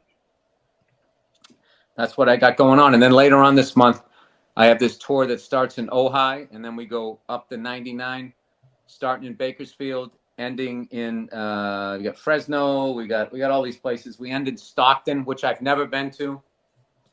One of my favorite films, Fat City, was shot there. And then the Diaz brothers from the UFC, I believe, are from there. So I always wanted to. There was just something that's interesting to me about that city. You know what I mean? I drove through there. It's really cool. You'd like it. It's like the type of old town. It's got some old streets and it's awesome. I'm really excited about doing that. And then also, I like doing a tour around the holidays where I'm still in my home state. Is a good time. You'll love Ohio. It's great. All right, that's awesome, guys. Yeah, check out my dates. This weekend I'll be down in Jersey. Check out paulverzi.com. We got Providence, Rhode Island coming up at the end of November. Enjoy your football week. Bet responsibly, guys. All you got to do to get these to bet with us, go to the BetMGM, download the BetMGM app to your device. Use our code BURR, BURR, and put as little as $10 in the deposit, and you'll get $1,500 in bonus bets. If your bet loses, you'll get the bet back, right? You'll get your money back on the first one, Andrew. Is that right? Yeah. And you get your money back if it hits the second, if you don't win. Yep. And you got the first touchdown, whoever you pick to get the first touchdown of any NFL game. If they don't, but they do it second, you get your cash back there too. So enjoy, bet responsibly. Have a great week. Go Jets and Giants. I don't know what to say. Go Knicks, Paul. Your Knicks are playing good. Yeah, go New York. Knicks are playing good, man. All right, everybody. That's it. We'll talk to you guys next week.